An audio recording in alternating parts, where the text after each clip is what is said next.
Ladies and gentlemen, all 12 of you, welcome Let's fucking go. to Thoughts from the Movies. If you're new to the show, we discuss movies normally, but this week we are going to discuss the Netflix hottest show, The Queen's Gambit. But first, let me tell you where we're broadcasting from today. We are live from the Union Fitness Studios located on the North Shore of Pittsburgh. Union Fitness is more than a traditional gym. It's a place where you can transform yourself inside and out with a variety of classes based around fitness, yoga, strength, and performance training. At Union Fitness, they believe it's their duty to hold themselves and their clients to a higher standard. They practice what they preach and uphold the values that make Union Fitness the community that it is. Go to unionfitness.com today and sign up for a consultation. Through Union, there is strength, and there is no greater strength than hosting a podcast about movies with your childhood best friend and this dude you met on the internet. You're goddamn right. You're goddamn right. I thought you were going to say there's no greater strength than that hat. It's already getting That's called true. out in the chat. That's true. Already getting love. He's I got a mean- hat. I mean, if you want to talk about great strength, just wait till we play chess and I fucking demolish your ass. But Yeah, Oh, man. it's gonna be interesting. Before we get to the topic, and Justin, I absolve you of saying anything about this because I'm sure you have friends who worked on this. You maybe even worked on it. There is a movie coming out Songbird, oh boy. called Songbird. Yeah. It was directed and written by Adam Mason. Apparently, it stars KJ Apa, giant Riverdale person. So, all for KJ Apa. Sophia Carson's the other lead. Basically, the plot is that COVID-19 has evolved into what they are calling COVID-23. God. And the entire U.S. is shut down, and infected people are being put into concentration camps, and KJ Apa is trying to get to his girlfriend. He's immune, yada, yada, yada. This was actually filmed during the pandemic. Which is even more baffling to me that this does not need made. This movie didn't need made. I think it's gross use of the medium that we love and talk about every week. I'm ashamed to say that this movie is being made, and I just, like, I'm so upset that it's being made. Like, I kind of hate myself that I'm talking about it, but I said I would talk about it, and I'm going to, because this medium is used for escapism. This medium is used to remove you from reality. And yes, do we make films about things that have happened? Absolutely. But did they make a fucking 9/11 movie after, like, a month after it happened? I was gonna say, could you imagine if Schindler's List came out in '44? Right. Like, Yeesh. what the fuck are we doing here? They They did make 9/11 movies, but not. Way later. Nick Cage World gave Trade it some Center- gave it some time to breathe. World Trade Center was a couple years, I think, yeah.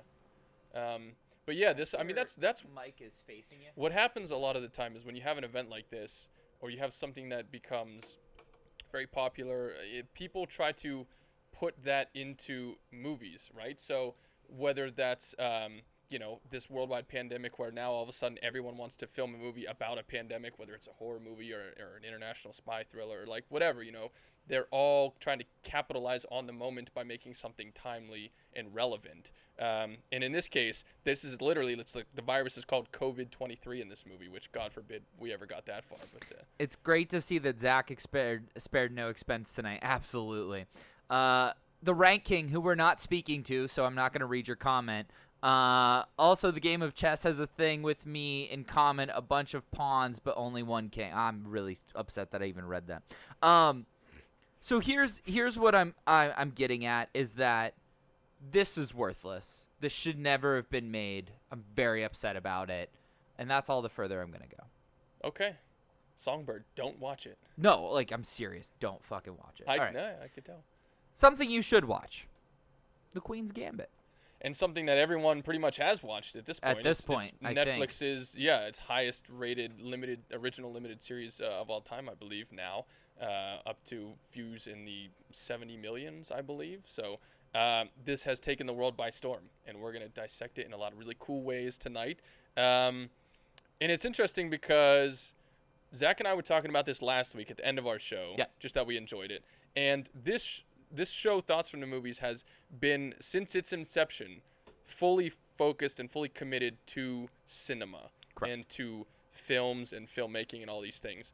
And we, for reasons we talked about that were kind of like, okay, this is a limited series, so it's not quite a TV show. There are certainly cinematic qualities to it. It's insanely popular right now, and with the, a lack of movies in theaters, there's, it's not like we're going to turn the show into a TV show or we're going to start doing shows, but we felt that this was an appropriate time to sort of look at this really popular, really cool, really cinematic piece of material.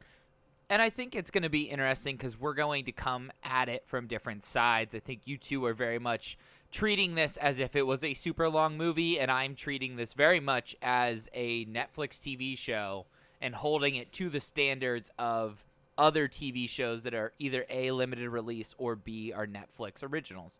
So yeah, it's going to be a really interesting conversation. Apparently, Zach, you are some mix between Colonel Sanders and Bruno Mars. I mean, I think you nailed it with Cedric the Entertainer. Though. Yeah, I think that was it. That's really the Yes. one. I'm a white Cedric tonight. So. Yeah, and Myers Casey, just one more point about Songbird. You're absolutely right. Netflix trying to capitalize on it. I don't even think Netflix is doing it. No, STX. Yeah. So, that's right, because it's just to on-demand release. Mm-hmm. PVOD. But yeah, it's a money grab, and unfortunately, Michael Bay's behind it, who I hold to a higher standard. But I also get, where that all goes. So, a lot of people are already saying that Queen's Gambit was fire, and here's what we're going to go over tonight. Yeah. Oh, go ahead. No, go ahead. So our topics for the night, the first one, and because this is my pick, I'll explain sort of why. Pandemic popular or just regular popular? There was a conversation between some of us whether this show is as popular as it was because of the time it was released. So we're going to talk about a little bit if that's true and if that's Is it Tiger King or is it actually worth watching? Yes, that'll be our first topic, and then we're gonna do a deep dive into Beth Harmon, who is the anchor of the show and such a phenomenally complex and twisted and interesting character. So we're gonna talk about her in some different ways. We're gonna talk about how this portrays the chess community, which is really different than I think how a lot of people had thought about it before this, and the way that it's shown in this series is really interesting. We are then going to move to a segment we've been doing the last couple of weeks, which we've had a lot of fun with, called Better Than or Worse Than, which is when we take other similar properties and then other similar shows or movies, I should say, and then compare which is better or worse. After that, we have the heavyweight bout of the night. Move over Tyson and whoever that guy you fought was, Jones Jr. or whatever. We have Josh and Zach are going to play one-on-one, a 5-minute chess match against each other. And Josh has no idea how to play chess. So this is going to be interesting and funny and probably hilarious if he ends up beating Zach. Could I correct you real quick? I will be putting on a 5-minute clinic. Oh, my. A clinic. Zach, which hand will you be using while playing chess? I'll use the fucking bum hand and still beat you. Okay, all right. Good. Awesome. And then we'll do overrated and underrated, right? Yep, yeah, our favorite, or one of our staples at the end of all the actors and actresses involved in There were the some property. strong performances in this. Phenomenal, yeah. I thought it was an acting clinic, to Agreed. be quite honest with you. 100% agree. Head to toe. Oh, Zach's not into it. No, he's doing it again, where he's talking it up. Oh yeah. Last His week on the signature show, we did heist movies, and Josh started by talking about Heat and like how influential it was and all these good things about it, and then we get to the end, and he's basically like, "Yeah, Heat sucks. Like there were 2 good scenes in it, but outside of that, it was terrible." So we're hoping that doesn't happen again. But we've had to have our hearts broken before. You've been duped. I've been duped. That's exactly what happened. So Yeah. we'll see if that happens again this week. But yeah, let's get into it here, boys. And I forget which one of you brought this up originally, but it's a really interesting question. Is this series? I almost said, is this movie? Is this series? Because of its popularity on Netflix, is that because of the time that it was released with the pandemic, or is it just that good? Because I think there are people in this group that think it's only this popular because of the pandemic time, and I tend to think the opposite. But what do you guys think? So it was my topic. I Yeah. brought it to the table. And as good as I thought the show was, I do legitimately think it was good. I believe that its popularity is largely based off the fact that there's a pandemic for a couple of reasons. One, The actress, for the most part, is a relative unknown. Now, those of us who are Peaky Blinders fans are well aware who she is because she's badass in Peaky Blinders. I want to make sure I say her name. Hang on. You know, a second. actually, you know what's really interesting about Anya Taylor-Joy? Anya Taylor-Joy Is that thank she you. has had she's had a bunch of things come out this year. Like this Yeah. year with the pandemic has She's been like had a coming a great out party year for for her. Right. Yeah, and no one's unfortunately been able to see her movies like Emma and the New Mutants, but she's been in a lot of things, including this. And she's so distinctive looking that, I mean, once you see her once, you remember. You're like, oh, that's the chick from. It's not confusing like, we'll get into it later. I've mistaken the mother in the show for somebody else, which I normally do. Like, Matt Damon is not Mark Wahlberg. It always gets me. Always.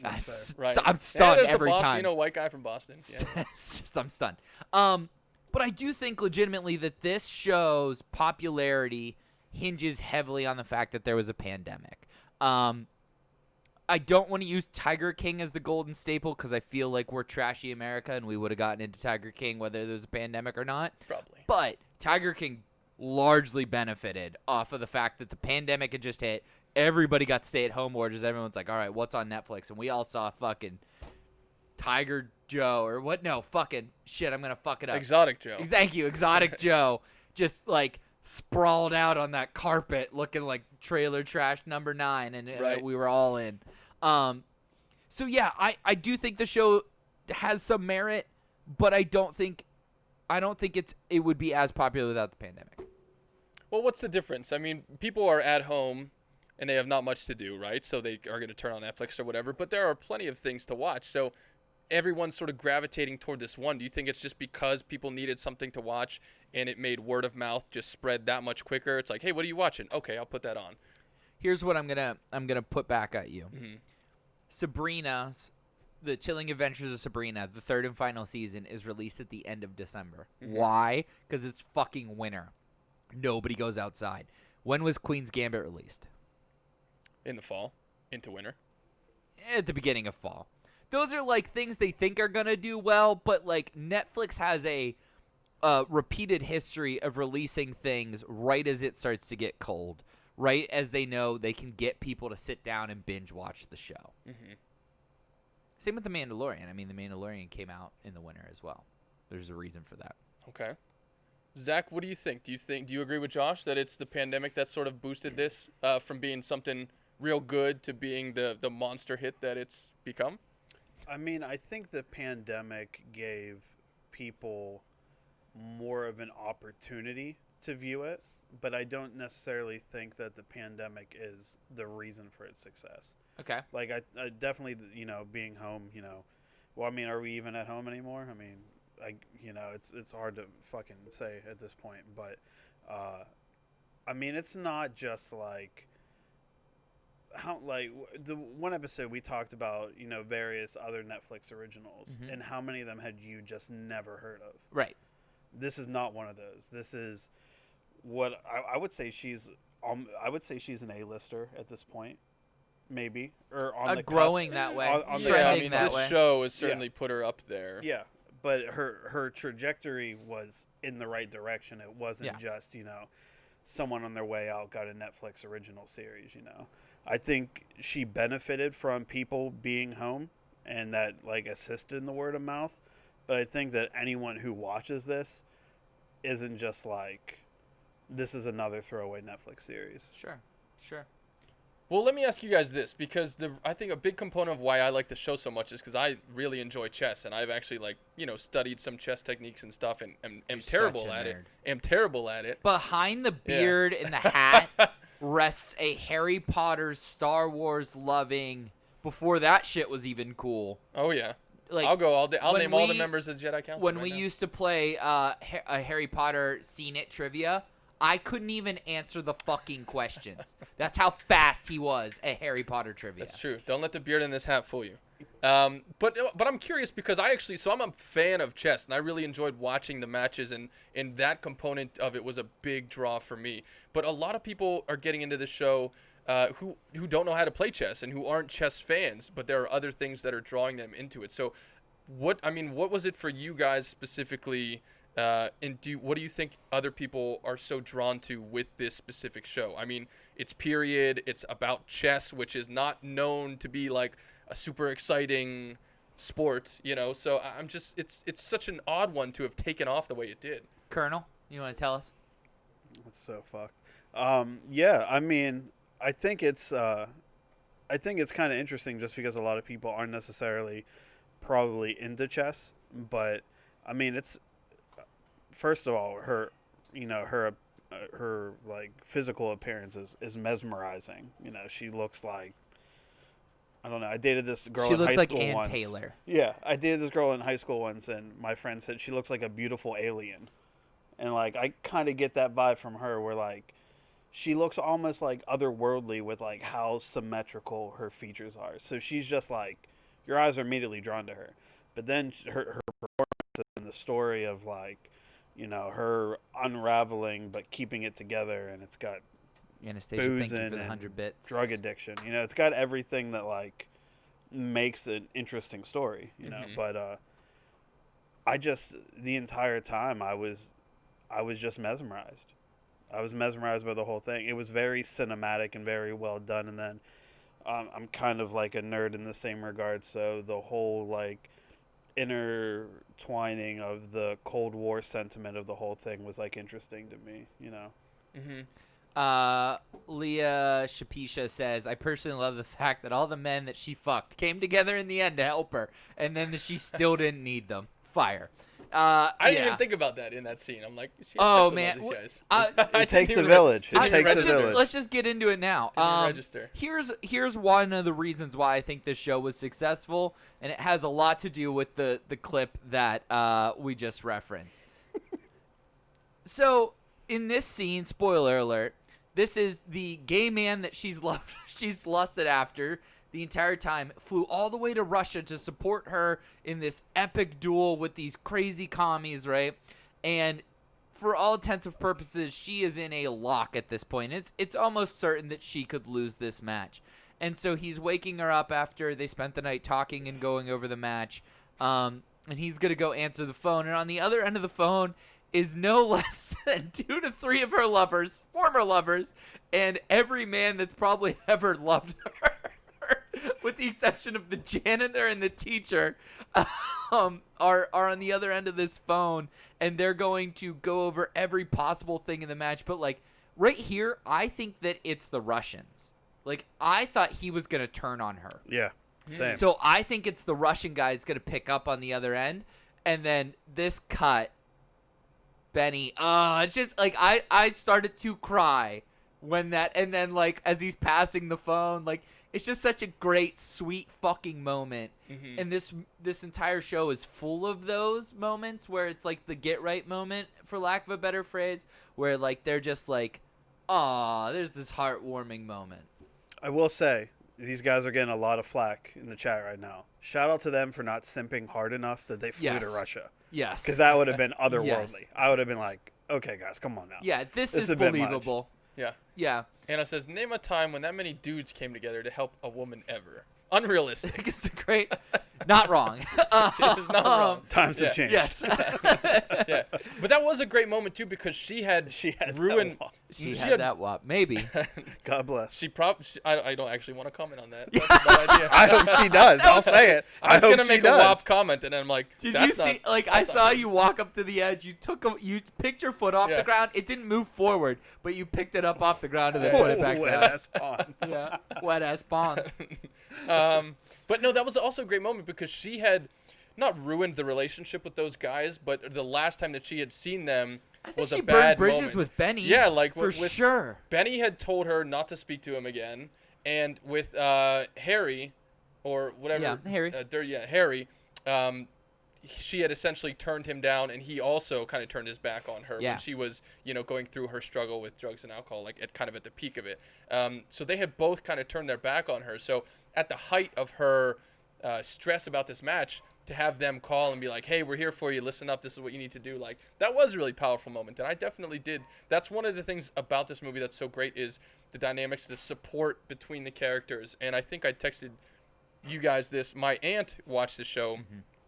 and she does not doesn't know how to play chess, and was more a fan of the characters and all the support that they had for each other, and uplifting one another and being there for each other, and that whole aspect of it. So when you think about it that way, I mean, yeah, I think it's a very powerful show in that regard. Yeah, and particularly, I don't know. Let's just get into it now. Why not? Yeah, let's the mother. Oh, I thought you were gonna slide to Beth. No, Okay. the mother. Yeah. I kept waiting for the mom to turn on her. I'm not sure that the mother wasn't subtly turning on her on and off the whole time. See, but she never went full Monty. What is that phrase? Monty? Yeah, Full she never Monty. went full Monty. She never went and like stole money from her or like sold her down the river to like get an exclusive interview with a paper. I thought the or- money aspect was gonna come into play. I really thought it would, but she just spoiled her mom, and like fuck yeah, who wouldn't spoil their mom? The mom is kind of a bitch, though. She doesn't go to any of her matches. I don't. She went to some of them. She didn't went she? to some of them, and But I- like when they go to Mexico, like yeah, she dies. Spoiler well, alert. yeah, dead, but well, that's the beginning of the show. That's but, why like, we always put it there. But she's just out there like chasing dick in Mexico. Yeah, but I think that's also. I think that just shows you like how sad that character is. Because her life is this lavish, like she's flying to Paris, she's flying all around the country, buying whatever the fuck she wants, and then she still has this deep dark, like she needs to be fulfilled by having a relationship with a man. Well, Put go put it this way. I'm 15 years old, or however old she was. Okay, I'm playing like she's at least 17 at that point. okay. But yeah, So I'm playing baseball or some shit in high Yeah. school, and we go on like a tournament somewhere. My mom don't show up to any of the games because she's chasing dick all over Denver or some shit. That's not fucked up. Well, I yeah. Go let ahead, me go ahead. yeah. Leisha Pisha says her husband was a dick and she deserved to have fun. Absolutely. Exactly. Okay. That's the character. Exactly. It's a really tragic character actually, and Yes. it's funny. Marielle Heller is the actor who plays that, and Yes. she's a well-known director who did the Mr. Rogers movie that filmed here, A Beautiful Day in the Neighborhood. But the character, it's very tragic because from the very beginning, it's made known that she is in a super shitty marriage. Like her husband Yes. is the epitome of like a 60s asshole, like go be in the kitchen and leave me Yep, alone yep, woman yep. type of husband. Right? Shout out him. Kept his house together. Shout All out. right, we're gonna JK. just Big jokes. walk Big jokes. right by that Big one. jokes. Big jokes. Yeah. So He but won't to- talk about her wet ass ponds. What makes you think he wants to dive in on jokes on that? Yeah, I'm definitely not touching that Yeah. one. I'll do it all. But- it all. But so it's to the point where this woman wants to adopt a child just to have somebody to speak to and have someone around, right? Right, And she never gets to really live her life. She's trapped in this marriage, which sucks. And then her kid has all this success, and she has to kind of watch that from afar. So she never really gets to, like you said, really live her life at all. And that's the opportunity that she gets in Mexico with this sort of romantic whirlwind Mexican pen pal she used to have as a kid. I was glad that she actually got a few beats to enjoy her life a little bit. I mean, so I agree, but I think in the same regard that you're saying, like the mom, like the adoption was to like, she now had this interaction with Beth's character, but in the same regard, like at a time where Beth needs her most, often or not, she's not there. It's kind of like and She she's lost not- the child. Great point, Anastasia. There's that. Though, too. yeah, but does she need her mother at the matches? I feel like her mother's always she looks traveling for her in with- the crowd. Her mother's well, that was definitely true at the last match, but I don't know if it's But that's true when for all she of was them. spinning out of control. She was just Right. looking for some kind of stable thing to hold on to. And what's a more important time to need your mother there? Well, in that case, the mother was dead though. Yeah. So that she gets a Well, pass. still, In fuck that her. match, Should've she lived. gets a pass. But I feel like Beth is so locked into her matches that she doesn't need that until that match when she does. And tragically, of course, her mother's not around because she's dead. And like more like in the chat is all pro mom, and I love it because there's also something to be said for the fact that she helped her by not being at the matches, because then she would come back and play them back out for her in explaining them. Mm-hmm. Not to mention the mother's problem with alcohol, which is Well, why yeah. she missed some of the matches because she was drinking in the room Yeah. or things like that. I mean, it's part of the tragedy of the character, I think. But That I- was one time Yeah. she was literally dying. Yeah, Well, yeah. she Come was on, dying. Show a heart. She was dying because she got hepatitis from the water from all the margaritas, right? I think That's what that they was alluded to, right? Alluded to, yeah. Okay, well then fuck her still. Yeah. Here's something that shocked me.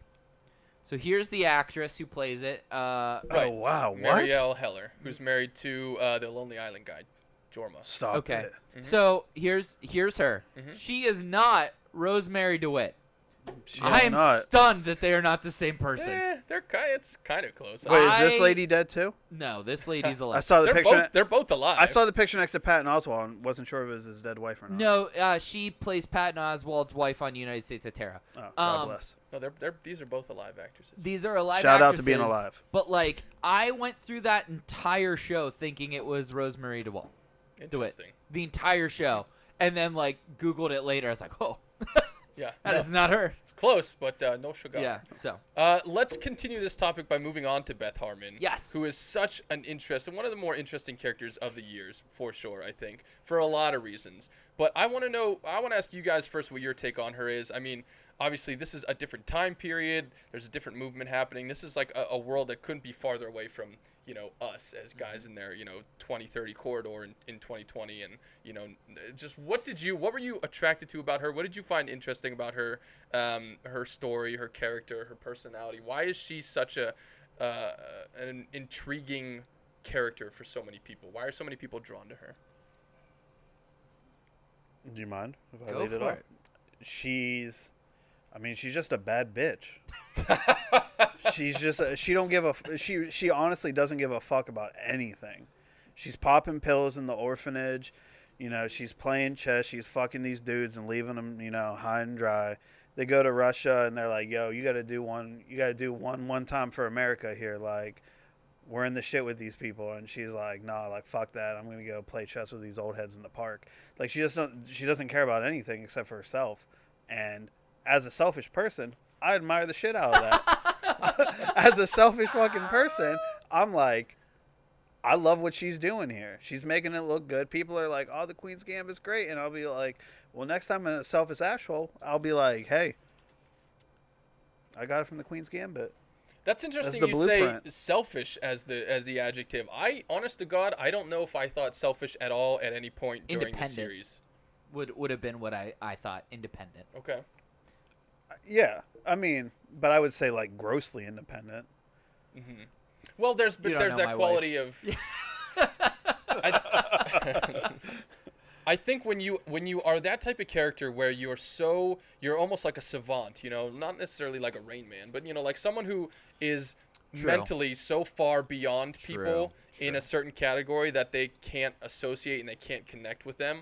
Yep. I mean, it's never talked about in the show if she has any sort of mental disorder, if she's on the spectrum at all. Maybe she's just very talented at chess, and that's it. I think at chess, to be that good at it, because it's so complex, and after four moves there's a billion combinations of how the game can end. I think to be that good at such a complex game, you have to be almost a little unhinged to be like a genius, but also Absolutely. a little Absolutely. bit so much. But Josh, you particular, do you agree about the? You don't agree about the selfish thing, but what were you drawn to with Beth while you were watching, if anything? Honestly, it's Anya. The second I saw that this even came out, I said, "Oh, the chick from Peaky Blinders." And to say the chick from Peaky Blinders is really a crazy statement, because there are a lot of strong women characters in that show. But when we left off, Anya's character in Peaky Blinders was beginning to take some shit over and was like pulling strings on Thomas Shelby, and nobody pulls strings on Thomas Shelby. So like, I was really pumped to see her as a lead in a show. I was like, okay, cool. I think it all relies on the character, or the actress of Anya. I think she brings that character to life. And I think she is so gifted at saying things with her face without ever opening her mouth. Schmizing. Yes, smizing for sure. She does not smize, that's for sure. No. It's I think she smiles once in the whole series. it's like schmizing of all the emotions. Yes, But like I think one of the Well said. greatest scenes in the entire show was when the Russian boy has her pinned into the corner, right? And she gets up and walks away. And then she comes back, right? She's like flirty at first, then she's kind of like shy, and then she gets mad, and then she gets impatient. And like like just conveyed all of those emotions so perfectly. And like when she was like walking away and playing with a skirt, you're like, "Oh, I remember like being attracted to a girl like that when I was a kid," right? Like she knows exactly what she's fucking doing. Then she's being mysterious by being on the other side of the room, right? You're like, "Oh, like you're feeling every emotion that little kid is feeling watching her just physically act, and that's hard to do." That was a little weird though, because she was like flirting, kind of like being Oh yeah, flirtatious with like an 8-year-old boy. she was trying to get him off his game. Yeah. Absolutely. 100%. She Little uses strange. sex as a weapon, and it's awesome. And I'm it 30 worked. years old and I didn't hate it, but Yeah. like as an And it watching worked. it happen to an 8-year-old, I was like, oh. It's pure manipulation, and it's genius, I think. But Yeah. let me tell you this. Let me posit this to you guys, because I think people don't think about this necessarily off the top, or right off the bat. This is a sports story. Yes. Chess is, people wouldn't consider it a sport. They'd probably consider it a board game. But this is a sports series. I mean, this is an underdog. This is maybe the biggest underdog, that we've seen on TV in a very long time. I mean, it's her going against the Russians. It's her going against the best in her field. I mean, it's essentially Rocky in a series form. And No, this, no. It's Miracle.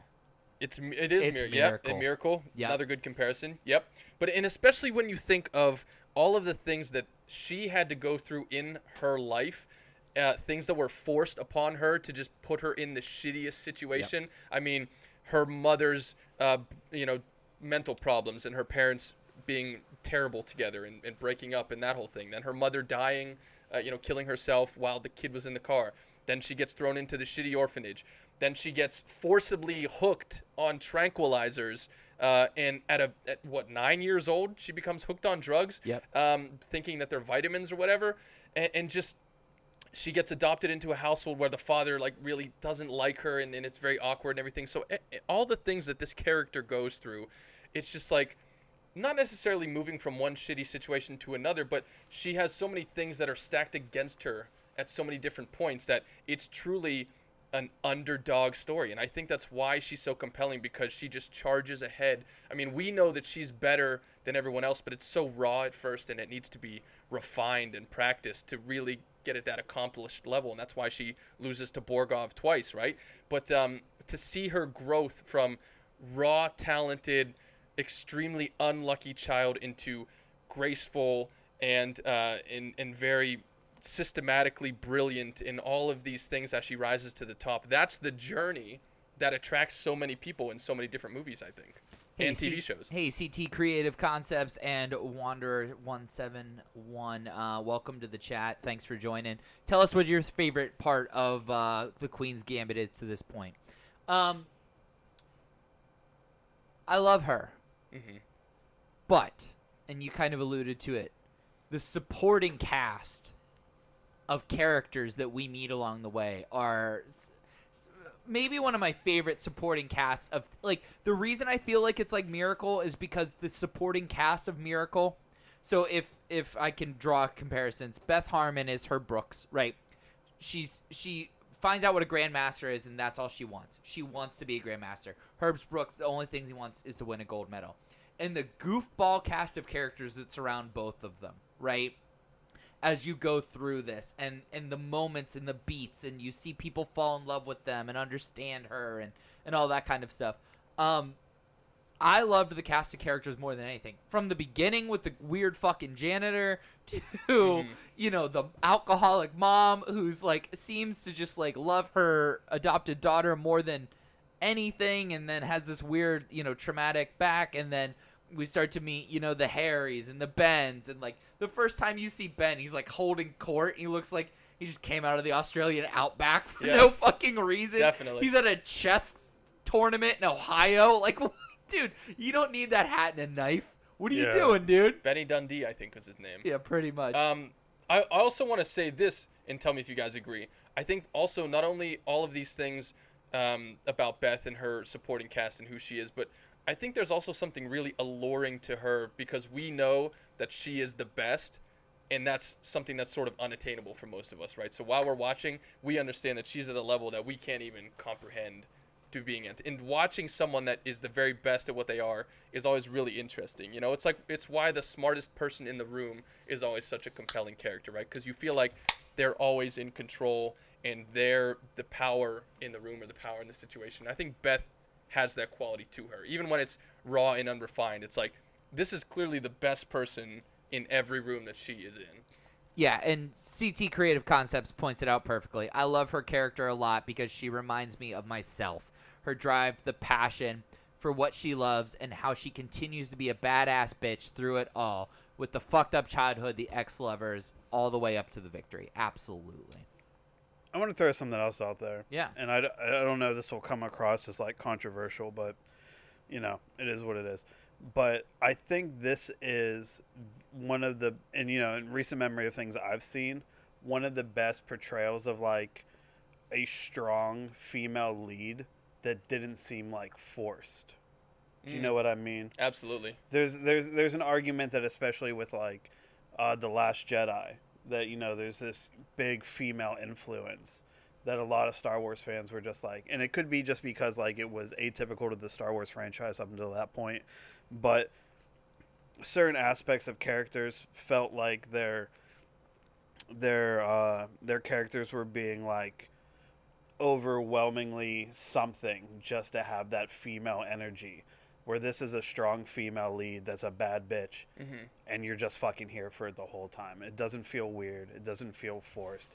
It feels great. And especially as, like, 3 guys. Right. Like, at no point did I watch this and I was like, you know, like, it was fucking great to watch. How many ladies are in the chat? Because it does seem like there's a few. All of them. Which is awesome. Tell me about this. Ladies, whether you identify as woman or are female gender, let me know or let us know. But did you? This was a controversy point that I saw online, and Anastasia and I discussed pretty heavily. How did you feel about her rock bottom? Rock bottom being the moment where is that when she kind of left the school, when she had all the terrible makeup on? Yeah, the terrible makeup. Like her rock bottom was people described it as being portrayed as a man's dream of rock bottom, because she's like drunk and hot in her underwear dancing around to like music. That's what my rock bottom looks like. Shit. Just really dramatic eye makeup in your underwear, just drinking. Yeah, it's 4 a.m. I'm listening to my chem. My eyeliner's running. I got you know, got a couple beers in me. Yeah. There was definitely you hate to see it. She got caught up. I think that was something that was brought up that brought me pause, because definitely when I saw those scenes, they read as a bad scenario, but not necessarily rock bottom. And because she is hot, like, it definitely sexualized what maybe should have been a more depressing scene. Well, yeah, go ahead. I mean, there are the times that she loses to the Russian. I think that's more so rock bottom than I agree. The scenes in the house where she's drinking and smoking. I think that's just like she's having like you know, like a break. It's the final. I think it's the final one is what we're talking about, where she is just constant. Like, she tries to go to that appearance and runs out of the school. Yes. And so I think you know, not that people are, you know, making a big deal out of it, but I think if you're trying to state a case, it's an easy way out to be like, oh, this is their portrayal of rock bottom. Well, it's like, if you're actually invested in and, you know, attached to the story, you realize that that's just her like having like a high stress moment. That's not her rock bottom. But it's easy to see that and be like, this is what a man thinks is rock bottom. It's like, no, well, like, if you were actually really watching the show and invested in it, like, you would realize that that's not her rock bottom. I think and Feathershell, I think, nailed it. My perception of it was a little manic pixie dream girl, which I 100% agree with. I have those moments all the time. That's what we call you. Yeah, behind the Yeah, scenes. exactly. Yeah, Pixie Dream I Girl. wouldn't be pissed. It fits. I feel like CT Creative Concept says, I feel like I've been in the same vibe listening to Lana Del Rey, Ultraviolence, and enjoying my solitude. A high stress moment, though. Agree. Yeah. That's absolutely. Yeah.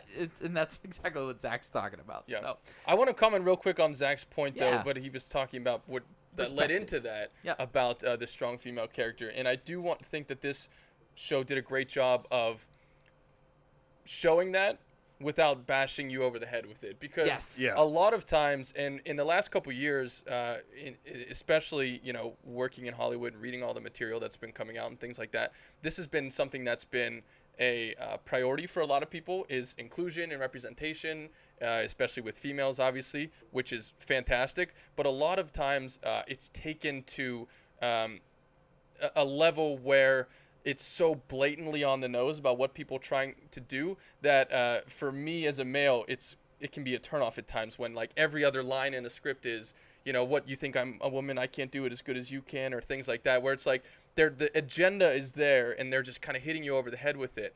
And from a male's perspective, that can get a little frustrating. But I think this was so fantastically done because there are those moments where it's like she's clearly a woman in a man's world, and that only increases the odds that are stacked against her, right, and makes her more of that underdog. And there are certain moments where, she does point that out or someone does point that out, but it's never over the top with it. It's, I think, just the right amount of letting her do her thing as a woman, and then, putting a comment in here or there, because you don't necessarily need those all the time, right? And I use the movie Arrival as a great example of this, which, Josh, I don't think you've seen. Zach, have you seen Arrival? I don't think Amy Adams. I don't think I finished it. Gotcha. Oh wait, no, yes, I was thinking of the with one the where they were in aliens. like the bubble. Annihilation. I Oh, was no. thinking of, yeah. Arrival Yes. was with Amy Adams. Denis Villeneuve directed it a couple years ago, and it's a movie about like extraterrestrials come to Earth, and she's the female scientist that connects with them and begins to communicate with them.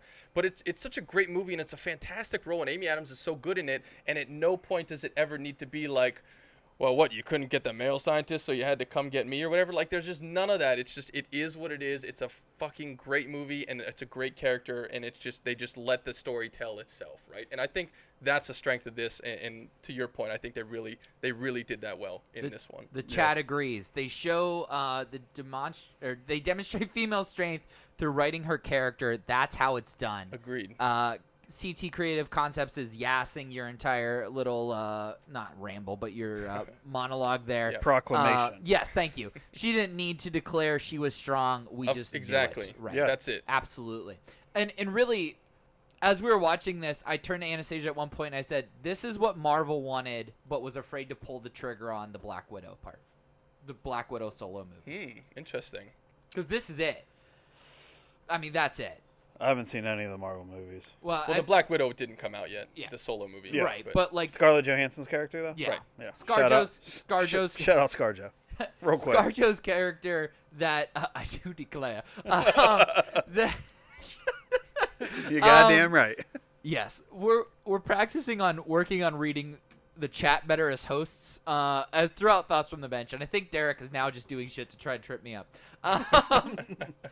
But yeah, so ScarJo was such a huge character when the Avengers first came out, and she made an appearance. Everyone's like, "We want a Black Widow movie." The entire fan base was like, "Please, can we have a Black Widow movie?" And Marvel was like this close to pulling the trigger like 2 or 3 times and never fucking did, because they were afraid about doing a female-led, female-only movie.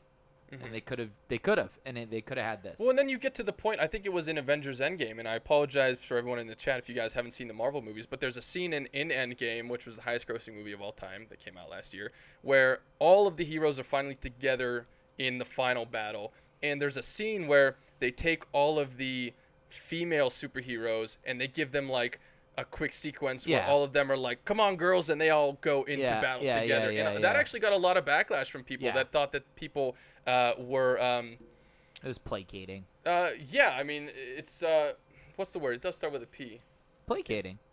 It's not placating. Patronizing. Yeah, a lot of female viewers thought that they were being patronized by like having that moment where they were so obviously like, "Yeah, girls, let's go get him," or whatever. Yeah, so. Shania Twain didn't lead them in the battle. What? Come on, girls. Oh my god. Thank you. Thank you. I'll be here for the rest of the show. Oh, on that note. Okay. Next category. Oh Question. god. All That's a right. good way to end it. Yeah. Shania. The betrayal of the chess community. Yes, Justin. this is one that's sort of tangents off of how we were talking about some of the supporting characters in this one. Guy. But yeah, the hairline on this guy. What is he? Nerd. Isn't he? But it's such an interesting group that they show of all of her close-knit friends and the people she meets in her tournaments and that mentor her and help her along the way. You know, everyone thinks of chess like as this guy. This is probably the person that they That's picture why, like, yeah. when you're playing chess. But there's such a like colorful... this moment Yeah. when he's like doing the little fucking shit, and He's then like, it drives do I me up move a it? wall. Do I not move it? What am I gonna do? He's like, am I gonna give up? Yeah. No. And then she that's smacks him. probably why Benny's character seems so cool. You know, Yeah. as the guy in like the trench coat with the knife on his hip and you know the Dundee hat and everything, because that's like the antithesis of what you would think. Yeah. To be the community here. For sure. But I'm curious your guys' thoughts on. I mean, Josh, you already touched on what you thought about the supporting roles in these movies, but just in terms of the camaraderie. Within everyone and their support for each other. Were you surprised that it wasn't portrayed as more of like a cutthroat community where people are constantly like, that's renowned for how it's supposed to be with comedians in the comedic world. Right. Everyone's sort of trying to get a leg up on each other. But this was very much the opposite. This was, hey, here's some new people that are very good at chess and everyone's teaching each other things and supporting each other and learning from each other. Did you guys, were you surprised by that? Did you like that it was kind of different that way? Yeah, Anastasia, when we play chess in the second half of the show, I will stare at Zach intensely. Zach, go ahead. So, I think your comparison to the like comedian community, I think is interesting because I think in that regard, I think most people would feel that it's very similar, but I think maybe one of the defining differences would be that comedy is, while they're both very mental sports, you could say, comedy is more, I think, like self-derived. So I think there's like a level of like ego involved in that, where like this, like there's definitely ego involved, but you can't, you're not like reinventing the wheel. There's literally only so many things you can do. You know what I mean? Mm-hmm. Yeah. So, but I think while it was like in my mind portrayed as like very intense and competitive, I around the same time I watched this documentary about Go.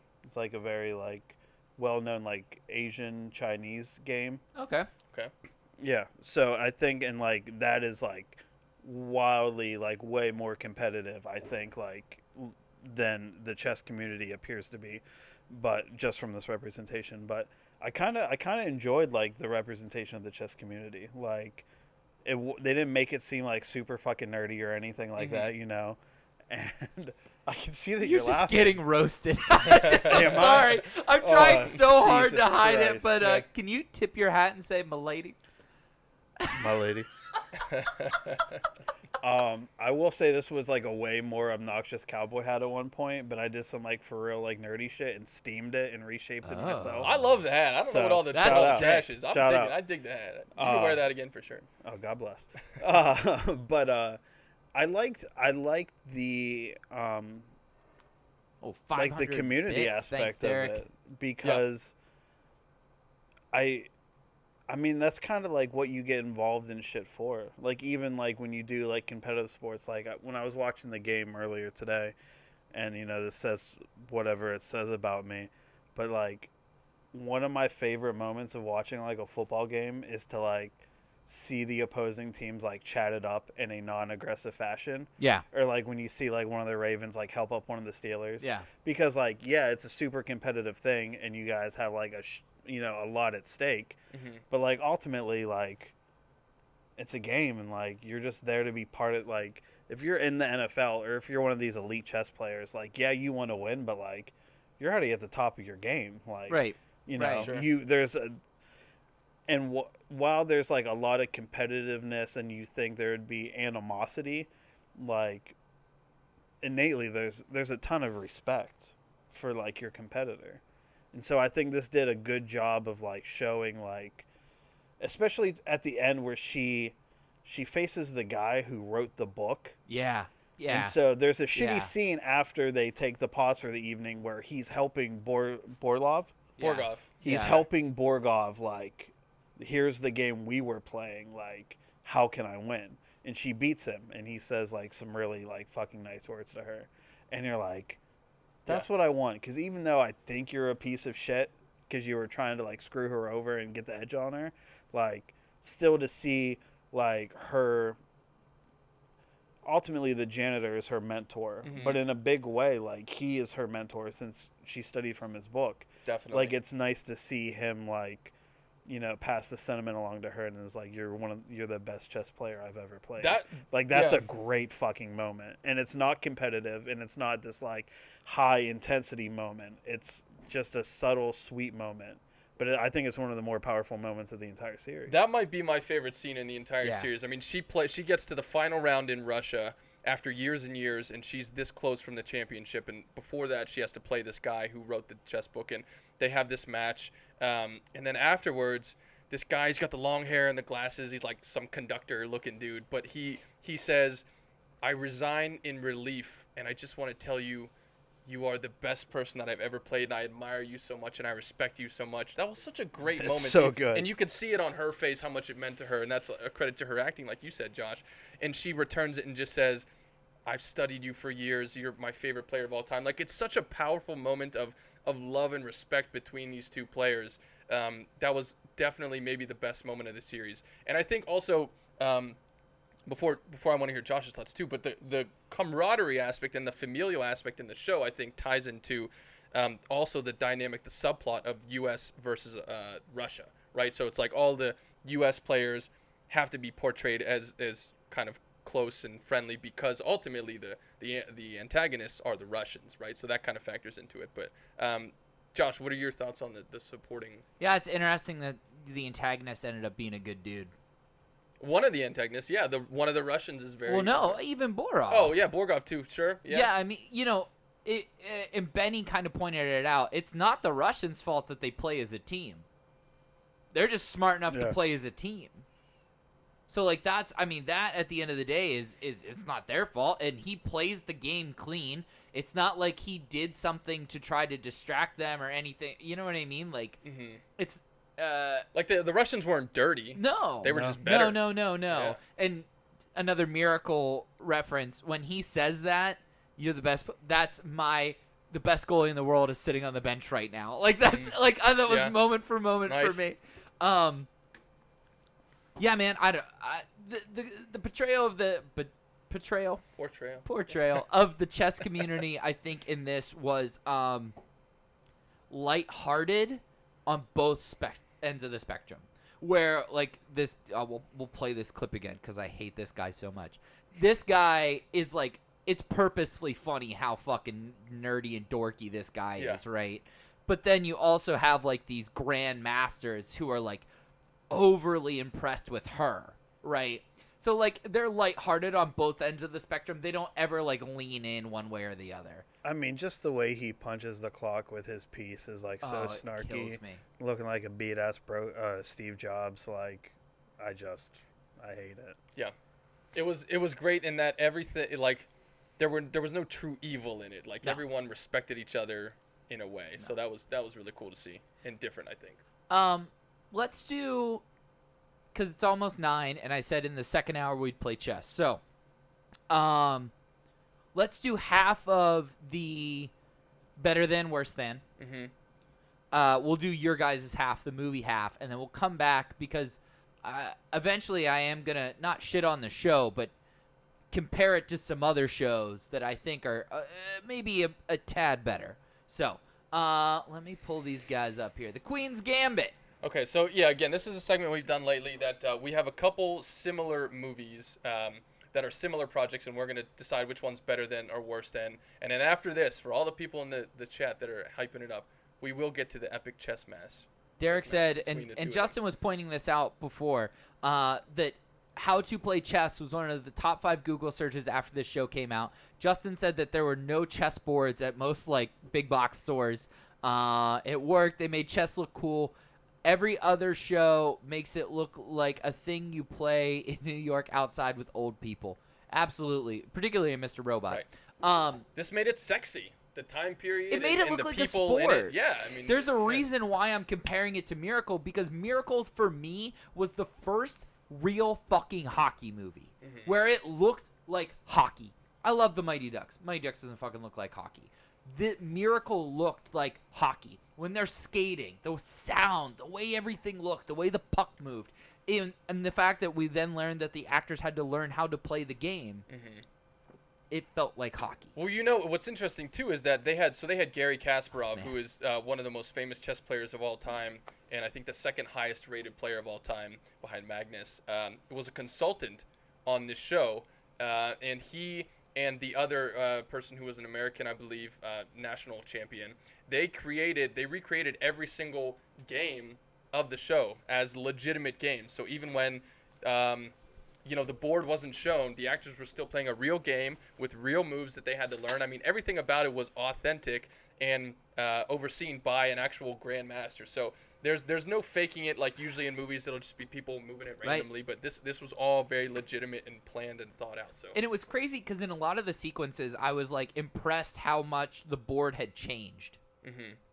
Like there was one point in time, she wins one of the matches by getting her pawn across the board, which, from what I understand, means she gets to bring a dead piece back, right, and switch it out for the pawn. If you get a pawn across, yeah, you can bring any character you want back. Yep. Right. So, like, that whole thing happening was awesome. Like, I was like, I didn't even expect to see that. Not even the Peaky Blinders cast. Hydrate like Beth's mom. Yeah, but don't drink the water like she did. No more. Hell no. Yeah, no Just mango icy light, please. No That's all I martinis, need. Please. Okay, so we're going to do a quick segment of Better Than, Worse Than, and then we're going to get to the chess match. So we have some movies and TV shows. We're going to do the movies now and then the TV shows later. Is that right? For Better Than, Worse Than? Yeah. Let's do the movies first. All right, so we're first one. We're going to run through a couple movies and say which is better. And I've not seen any of these fucking movies, so it's on, well, except for Jerry's Game, but it's on YouTube. Okay. First movie then, A Beautiful Mind with Russell Crowe. He is also a similar character. He's very intelligent, but he's also very socially awkward. He's a mathematician based on a real story, John Nash. So this won the Oscar in 2001 for Best Picture. And it's similar in that the way his character behaves and in the way it's represented in a lot of ways, very similar to Beth Harmon. So, Zach, better or worse than Queen's Gambit? If you've seen it. I have. Yeah. And it's only kind of hard to do Better Than, Worse Than, because you only have, roughly 2.5 hours to engage with Russell Crowe's character, where we have, I think there was, 8 episodes? 7 episodes, yeah. 7 episodes. I would say worse than, but that doesn't necessarily mean that it wasn't a great film. We'll do Fancy Two Bears Deep I on New Year's just Eve. enjoyed the whole process of like meeting Beth's character and her journey slightly more so than I enjoyed A Beautiful Mind. But it doesn't mean A Beautiful Mind doesn't have great moments in it. I would say Queen's Gambit is better, even though this was, Best Picture, so I'm not going to shit on it. It was a fantastic movie, but yeah, Queen's Gambit I did enjoy a little bit more. Next we have August Rush, which is about an orphan child prodigy. Freddie Highmore is with music in this case and not with chess. Maybe I did see this one. Yeah, this came out in 2007. Robin Williams was in it. Very musical. Bits and pieces, maybe. Yeah. Better or worse than? I will say Queen's Gambit is better, although I did really love August Rush. I thought the music in it was really beautiful, and the story's kind of cheesy and doesn't make any sense, but I will say that I enjoyed it, even though the Queen's Gambit's better. Either of you guys see this one? I have not. No. Hate that kid's face though. So Freddie Highmore, the Good Doctor. Yeah. Oh, that's him? Yeah. Hate it twice as much now. Okay. Shout out to the Good Doctor. Shout out. Finding Forrester, which is about a teenager named Jamal who is a poetry and a writing prodigy, and then Sean Connery in his last good role is like the mentor, the writer mentor that he kind of follows and helps him. He lives kind of in the ghetto, and then he's obviously a writing prodigy, so it's a tough situation for him. But similar in that regards, in terms of not having a great home life and being a very talented in the arts. Either you guys see this one? I have. Okay. As you described it, I realized that I did watch this. Better than, worse than? Better than. Finding Forrester is better than? So I probably saw this like 8 to 10 years ago, but if I remember correctly, I was like wildly moved by it. I might have been drunk. It might have been like a late night like Bender type deal, but I remember. Were it you being in really your good. underwear smoking cigarettes watching it?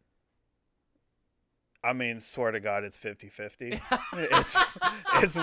It's like not even like it's really within the realm of possibility. Awesome. But also, rest in peace to the GOAT. Right, yeah. Rest in Sean peace Connery. to the GOAT, Sean Connery. Definitely. Yeah, his. But it kind of has like strong like Freedom Rider vibes, right? Yeah. Yeah, which you come home from school in high school and Freedom Riders was on MTV. Shut it down for the rest of the day. But yeah, no, I think I was a fan of this movie, and I haven't seen it in a long time, but I think I really enjoyed it. Yeah. So I'll say better than, but with no, don't hold me to it. Okay. Don't hold me to it. I'm calling it a tie because I love them both, and there are really powerful moments in both of them. I think so. I'll take a tie. Yeah, they're both good. I'll change to a tie. Okay, cool. Next we have, this was really cute. I had to throw this in there for anyone out there who's ever seen Toy Story. Mm-hmm. Jerry's Game was the very first Pixar short film that came out before Toy Story 1, and it's the old guy, and he's he's playing chess against himself, and he keeps flipping back and forth across the table. It's just really cute. I love Pixar. I wanted to throw it in there. Anyone have an opinion on this one? Jerry's Game is elite. Now, is he the upholstery guy from Toy Story 2? Maybe. Is he? I mean, that's very Pixar. I was under the impression he was the old guy that like sews Woody's arm back on and all that. He looks. I think it might be. He looks exactly like that guy. That's so Pixar. I mean, like if you look at. Let's say it is. Everything. Yeah. Let's say it is. I think it could be. Haven't seen it, but I will say this is not necessarily better than, but I'm gonna say this is fucking great because. Hennifer Dawson. Pixar doesn't miss. Oh my God! I haven't thought about Jerry's Game in forever. It is. Yeah, it's Pixar. I'm pretty sure you can watch it on YouTube right now, so just Google it after the show because it's awesome. Yeah, we'll say better than just for respect for Toy Story. Yeah, respect to Pixar. Respect. Right. All right. Gifted. Not a lot of people saw Gifted. I won't talk about it too long. I love this movie. It's Chris Evans and then this little kid, McKenna Grace, who's insanely talented, but she's like a math prodigy who's an orphan. This came out a couple years ago and was directed by the guy who did 500 Days of Summer, Mark Webb, which is one of my favorite movies. And this was really charming. Chris Evans, in between all the Marvel stuff, has actually done some really good roles, and he's a pretty decent actor. Chris Evans. Actually, yeah. So Chris Evans in Knives Out was one of the greatest surprises in a movie ever. Yeah. I was like, oh, he's fucking throwing down in this movie. Well, that's what happens when you get locked into these Marvel roles, and people just see you as that, and then you do other stuff. Well, double and locked. Because he's Johnny Flame in the original. Right. I mean, he got double locked down. Yeah. So, Gifted I thought was a really sweet movie. I really enjoyed it. Queen's Gambit's probably a little better, just because it's got the more quality production value, which we haven't really touched on. But I'd say Queen's Gambit a little better. But Zach, what is that face that you were making there when I talked about 500 Days of Summer? Because I have a question that's so vague that like I doubt you'll be able to answer, but maybe you will. Are you familiar with a movie that was maybe very similar to 500 Days of Summer that came out shortly after 500 Days of Summer? What's it called? I don't. That's my issue. Oh. I remember I saw 500 Days of Summer, and then a girl I was dating dragged me to a movie. Is it Blue Valentine? That was with Ryan Gosling. Like Crazy, maybe? Call me maybe by your name. Was 500...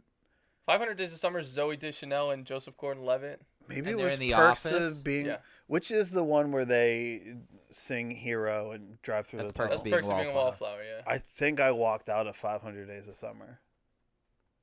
What does that have to do with Perks of Being a Wallflower? Did you go to that movie after Did you that? flip it? No, there's the two movies I relate to one another for being like kind of similar. And one of them you love and one of them you walked out of? Yes. The answer to this question is imperative. Which one don't you like? Yeah, which one? Because this matters a lot. The one with the tunnel scene I like. Okay. But there was another one one that came out around the same time that was like very kind of similar, like indie music and it wasn't Scott Pilgrim, which I fucking hate. But there was another movie that was very similar to 500 Days of Sure. Summer where I was just like, Nick and Nora's Infinite Playlist, I think, Maybe. came out I around didn't see then, it, but I too. would have Yeah. I would have walked out Yeah. on it. Okay. Yeah, Justin has We Are Infinite tattooed on his ribs. I do. Yeah, it's one of my favorite movies and favorite books. Very influential. To me. I think that was my introduction to the Smiths, which Ooh. like, for a lot of people. which I mean, You love the Smiths. This- They were a top 5. Well, Morrissey was a top 5 Morrissey artist for you. is 98% of my personality. So I owe. Does he wear a hat? Does he have a really fly hat? Sometimes. No, he doesn't. He Sometimes doesn't. he wears a hat. Sometimes. Okay, next one. What do we bet have? Zach, Zach how hates did you get puppies, all these too. girlfriends? Wow. You see what he's dressed? Look how he's Yikes! dressed. Obviously. Yikes! How do you don't even need to Yikes. answer that? Oh, See Exhibit That's, A. that's Oh. incredible. Hello. way to go! We're clipping that Hello. one. Hello. I bet Zach hates puppies. Yeah. Still got a Aw. girlfriend. All right. I'm a cat guy. I'm a cat So guy. back and forth. So obviously Oh, the this Aw. movie. the first episode Look how is cute she is. basically Matilda. Yeah. It's Well, it's like a basically little Matilda. darker. Yeah, Danny Yeah. DeVito's not in, but yeah, you're right. It is. Yeah, it's basically Matilda. But By the way, did you know that the teacher in Matilda Yes. is in Lucky Number 11? yes. Or no, she's in Schindler's List. She plays the woman Helen Hirsch that Amon Goth is like keeps as his maid. That's the teacher in Matilda. Oh man. Yeah. Did you know that? I didn't know No, that. I didn't didn't. know that. My mind is blown. There you go. But anyway, that's a tangent for another time. So Matilda versus Queen's Gambit. Anyone thoughts? I mean, This is one of the greatest movies of all time. Matilda is? Yeah. Wow, really? Directed by Danny DeVito. Yes, right. Starring Danny DeVito. Yep. So and I don't know how true this is, but my best friend swears his uncle is the singer from Rusted Root. that very, very, very possible. And wanting to see my people be successful, this is Rusted Root's like boy. whole career. Send me him away. Yeah. Oh boy. Oh, For the boy. chat, Send me these on movies, my way. the movies do a lot of I these. would like- I would like to hold my little hand. To shout out to the chat for So Anna that's like asking Zach's about little finger. comparing orphan movies. Yes, Anna, a lot of these are with orphans, but they're also orphan prodigies, right? Which is a big deal of what the Queen's Gambit is. So tonally and characteristically, they're very similar in that regards. Even though Matilda is obviously a little bit more lighthearted, but yes, as a talented, gifted child, that's kind of the idea here with a lot of these movies.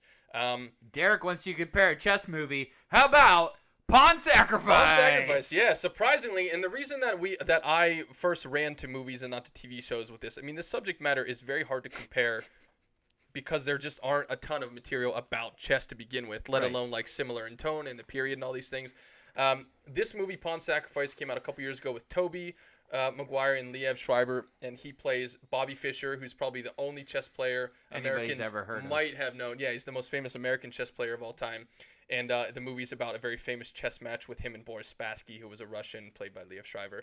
And the director of the overseer of the series, Scott Frank, for Queen's Gambit, has said that this movie was a big influence on the Queen's Gambit.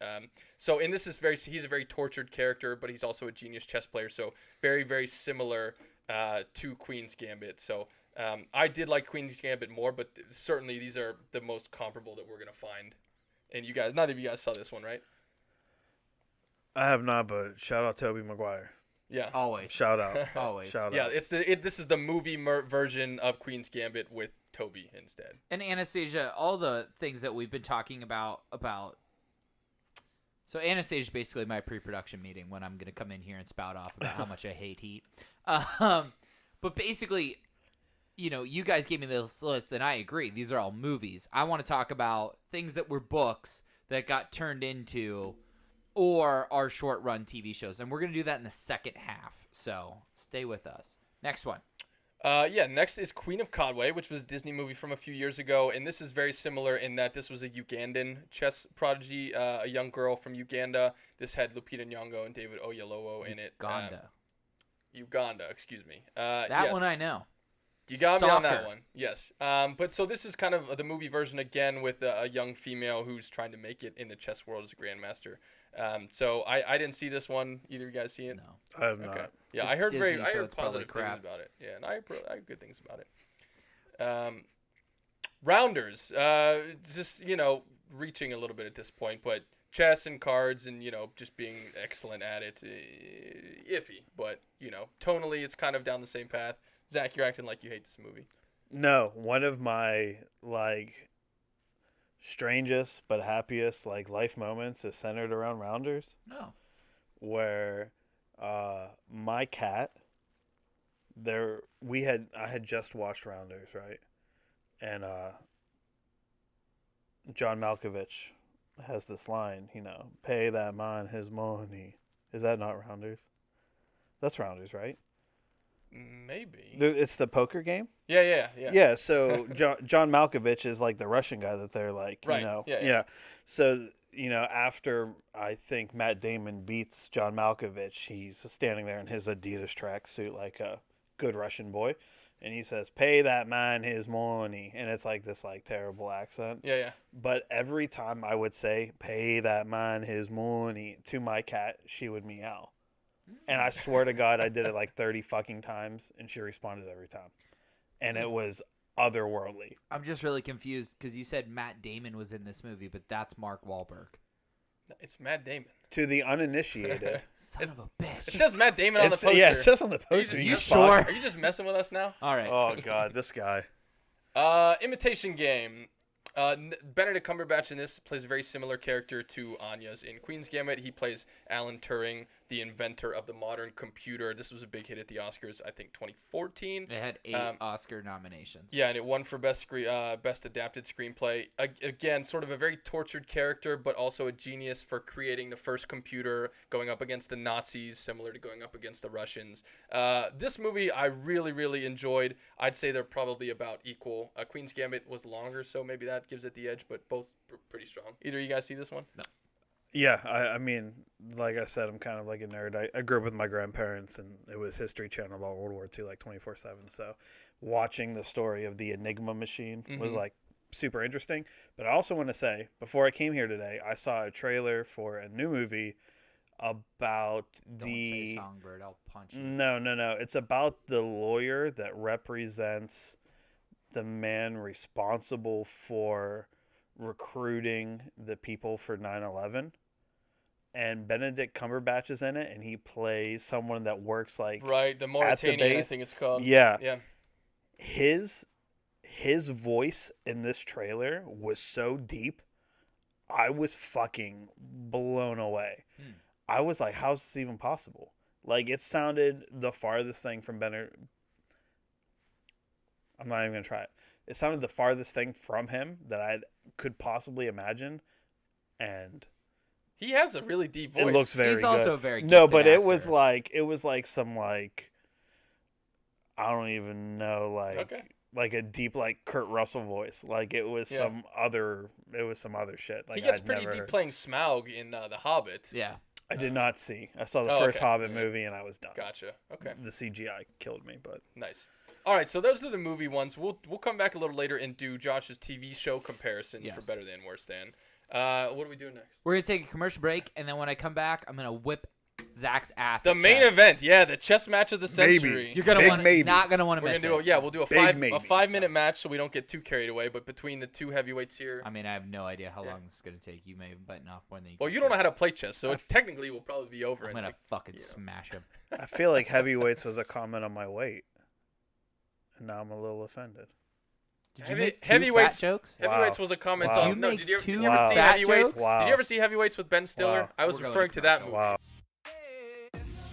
Let's dive right into sports, as I have strong opinions on that. Which college team could beat a professional team in the same sport right now? Okay.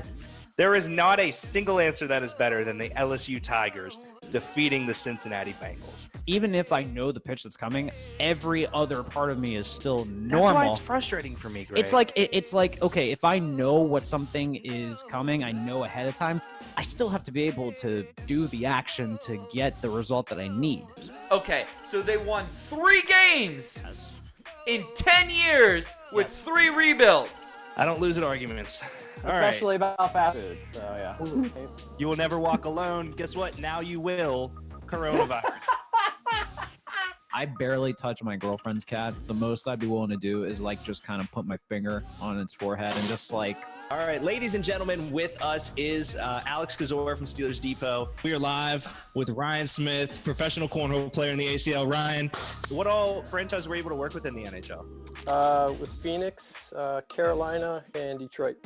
So here is Moorhead's ranking. Moorhead is my cousin. He is the rank king. Higher Top 10 extra Power Rangers. Oh.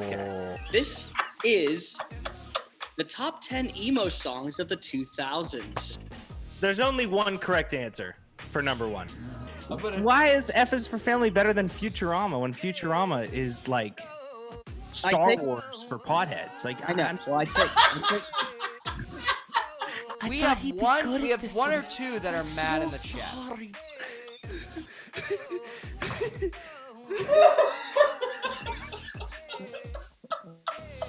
you're welcome for that. Okay, we're gonna get banned. Are you a sports fan? Do you love football? Like, do you eat, sleep, and breathe football?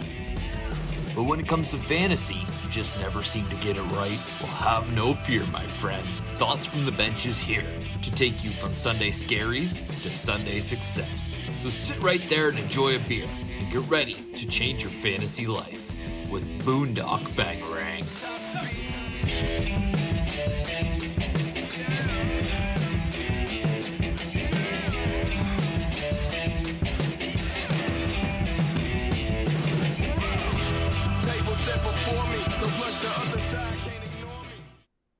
Okay, so we're back. The moment you've been waiting for. Josh and I are going to engage in a heated game of what he calls combat. What Combat. will surely be an easy victory for myself. But There we go. Yeah. And you can actually, we have it set up right now, so it's in the Queen's Gambit formation, just to start off the show. But you guys, you can move those pawns back if you guys want to. So the thing here is that Josh does not know how to play chess, and Zach does. But what they do know how to do is drink and pop pills, just like what Beth Harmon. So they're really getting into character here. you didn't even like the show. Fuck you. We're really getting into character here. So If you these guys ones really- are these are for Beth. These Yeah. are for Beth. At least I didn't dress like Colonel These- fucking Sanders. Wow. These are for you, Beth. Yeah, if one of you dyed your hair red, that would have been really impressive. So, okay, so we're gonna do a time game. Josh, can you give me my phone just so I can? Because I mean, this technically will probably be over in 2 moves. Yeah, we won't 'Cause need it's- 5 minutes. Yeah, it's not gonna be legal, but we're going to just see what happens here with these guys. You're white. So, Goddamn. Josh, hey, he knows that white moves first, so that's excellent. All right, 5 minutes is going. Zach Go. is gonna play by the rules, Speed chess, bitch. and Josh is going to just move stuff wherever he sees fit. That is a correct move. Josh is deep in thought. He made the first move no problem, and now it's like, what do I do? Oh, wait, we got to... Did you tell him the rules? So, Josh, the rule, you're trying to get to his king, and you're trying to protect him from getting your king. Those are the only 2 pieces. The tallest ones are the ones you need to worry about. So far, so good. Josh, you're killing it with the pawns. You're real good with the pawns. I want to win like that one guy who only used his pawns. Do you remember that? In the Queen's Gambit, the one guy won with only his pawns. That was awesome. That's pretty advanced, but bold move, going for the bishop. And Zach takes the pawn, the first take of the game. First your pawn, We're at the 1 minute mark of the 5 minute game. and then your cheeks. That is a correct move. That is a valid move by the rook. I thought you said Is That's it? not a rook. That's a knight, you Or, ass the clown. knight. Yeah, excuse me. By the knight. Whoa, what I a thought, fucking chode I thought you are. said you It's didn't your know how turn. to What are play. you waiting on? Let's go, bud. Oh my god. Fast Eddie over here sandbagged us the whole time. He knows how to play chess. I'm getting hustled by a chump. Pawn's still moving forward correctly. That is a valid move by the rook.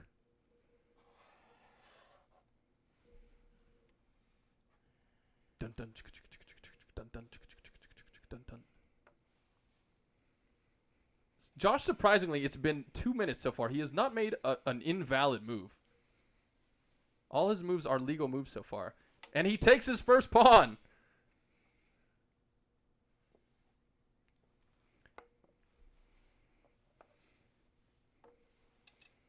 Zach tries to advance, but Josh says no.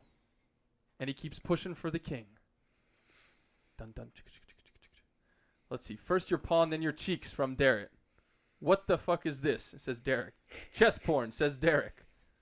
Anastasia says, can you both unbutton one button when you finish your move? So I think we're getting into strip we're chess? adding the sexy part. Is that what we're doing? Queen's Gambit. Bet you weren't expecting titties in this show. We're getting into strip chess. That's what it's come to.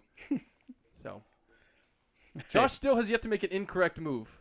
Views are views, so. Yep. They are tied for material so far. Material taken. Whoever wins has to tell the other one, who's your daddy, says CT Creative Concept. Yeah, I love it. That is not a terrible idea. Are we really doing a button for every move? No. I haven't drank that many beers. Josh going for it with the rook all the way down into the opposing zone. And Zach quickly says, no dice, baby. Not today. Not today. Ryan R3 says, Zach got that Anthony Hopkins swag. And he is not wrong. I'm telling you, man, I think people are digging the outfit. This is They honestly really are. the first time I've ever worn this shirt. I don't think it should be the last. I don't I'll tell think you that so. much. Good summer shirt. I bought it when I was like 20 pounds heavier, though, and the tits were like real prominent. But, that vegan life made it doable today. So shout out to that vegan life. Shout out them veggies. All right. I'm calling bullshit on Josh saying he does not know how to play chess because so far this game is pretty far along and every move has been legit. Ooh, damn. I was trying to get you to take the knight. Uh-oh. That pawn's in dangerous shape over there. What's going to happen?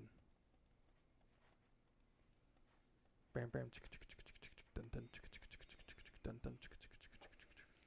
So you could have definitely taken it.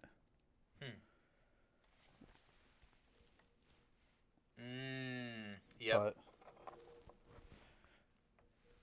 And Zach teaching him a lesson on how it's done. After all that trash talk we had going on before the game. Lisa Pisha asked, is Zach wearing an undershirt? No. No, it's a very classy button shirt. That's getting more unbuttoned as we speak. The horses are coming out. It's the getting horses are coming out out of control in here. Let's go. Wild move. Wow. Wild move. It's a baller move. It ended quickly, but I like the gamble. I respect the gamble there. I like to think of this as I call it my Tony Pro shirt because it reminds me of Tony Pro from The Irishman. Okay, yeah. It's kind of got that vibe. We hit the 5-minute mark, but we're actually getting through this game pretty quick, so I think we can finish her out. Josh is obviously cheating by pretending he doesn't know how to play chess and still I don't know. Hanging in there pretty strong. At first I thought it was a ruse, but now I'm not quite sure. It's a ruse. I thought it was. Hard in thought thinking about his next move. Got to get that queen activated, Josh. The queen's gambit. You have to do the gambit. I just want to say this is not my queen. It is my queen, but I call her my Lucy Liu. Oh my God! There's the reference. We were waiting for that reference the entire show. You didn't know when it was fucking coming, and it just showed up. The entire show. The entire show we've been waiting for it. Also, earlier, Justin, you made a statement about, she made chess look sexy. And all I could think about was when Austin Powers inhales that chess piece when he's playing a lot of it. He's playing Ivana? Yeah.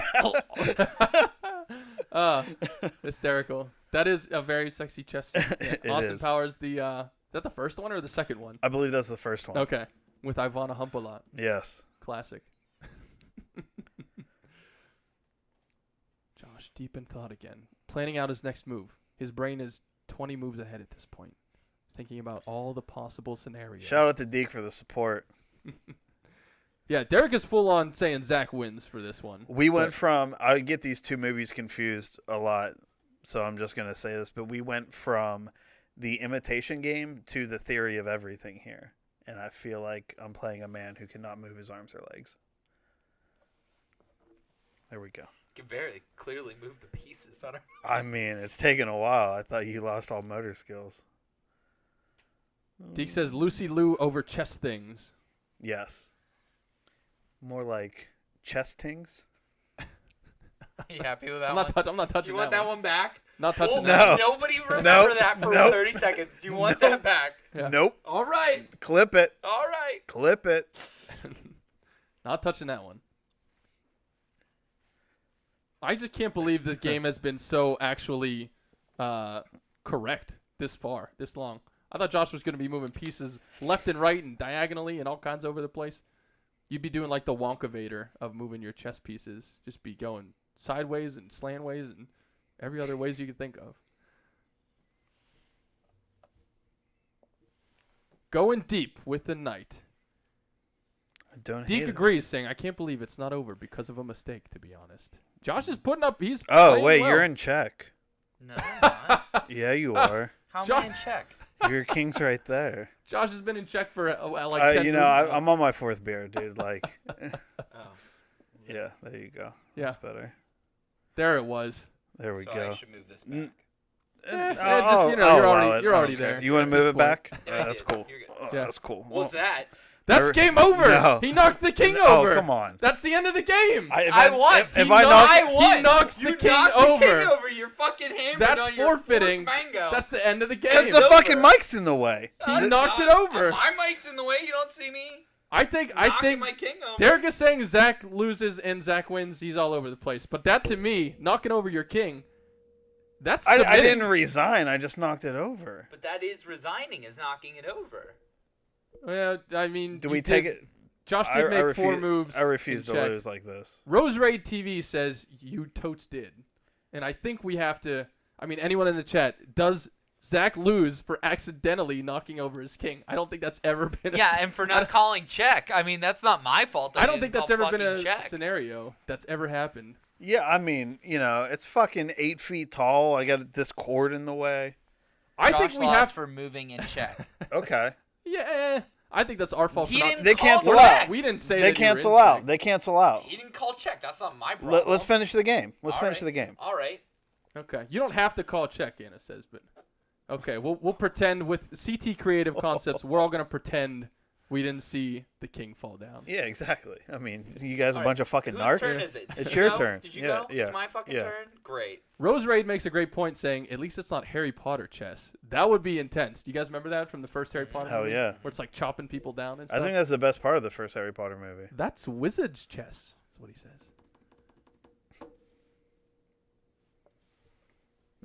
Josh attacking the middle, strong with the pawns. And Zach quickly says, Now we're picking up steam. Now pieces are coming off the board. Yeah, you would retreat. Uh-oh. What We- a nerd. We got the queen on queen. Run away. Does Josh realize he can take the queen? Does he realize? That was, And he takes the queen. that was so How'd that fucked up. And he How'd that takes happen? the queen. I can't believe Oh! I can't believe you just said that. Check out the the what am I? Rose Raid says, Josh, good move, man. Thanks. Way to take that Thanks, queen. Meech. With no help at all from the peanut gallery. I can't believe you just said that. What? He didn't say anything.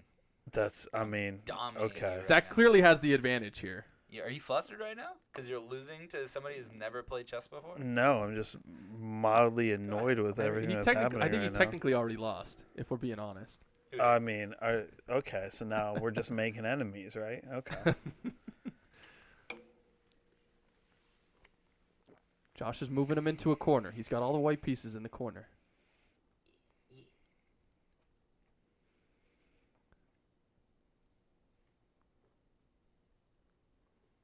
Dun, dun, dun, dun, dun, dun. Zach makes his move. Okay, now let's just leave it at that. Like, holy shit. I'm seeing some favoritism here. You look how many more pieces you have than him. There's no Okay, well, I still favoritism. want to fucking win. There's no favoritism. Jesus Christ.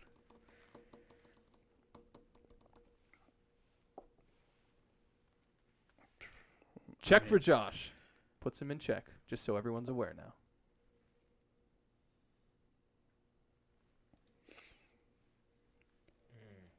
Zach has the ultimate. That was the ultimate chess look, though, right there. The hand on the head, like, oh Jesus, that was the look. I'm schwitzing already. Josh is closing in.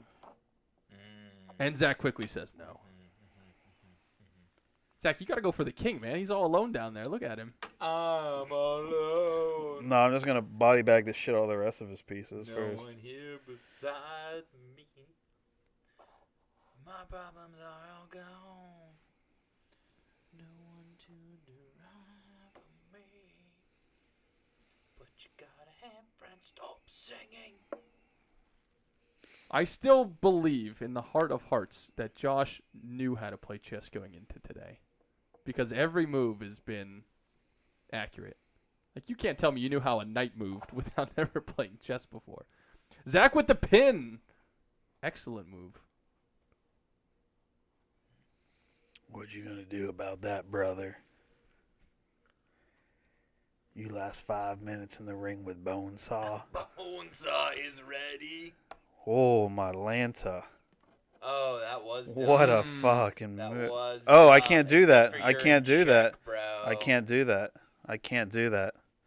Wow. Oh, my God. Don't forget the loser has to call the other daddy. Daddy. So Yeah. that should be enough right there to make sure neither of you want to lose at all. Whoa, Josh, where'd all your pieces go? Strategy. You goddamn right. Where'd they go? I just realized Where they that. at, though? Where did they go? Where they at, though? We do a lot with a little. That's the game plan. I mean, Derek says, Josh told me he didn't know how to make friends and then stole my best friend, Greg Malik. What? cold. That's some cold-hearted shit, G. Cold-blooded. So, I mean, does the chat have any... What is the chat thinking in regard to winner? Who do they have? It was right real now? back and forth there for a while about what you guys should do, but generally because Josh was in check for like half an hour, we're letting it slide with the king. So they said play on, boys. Deke says Zach won because of the Lucy Liu comment, which, listen, we can never count out Lucy Liu. Not on this show. Anna says you should swap an icy mango for a piece. Throw the icy mango on the chessboard. Great point. Just like, well, that's like the posters. Yes, you got all the little liquor bottles on the board.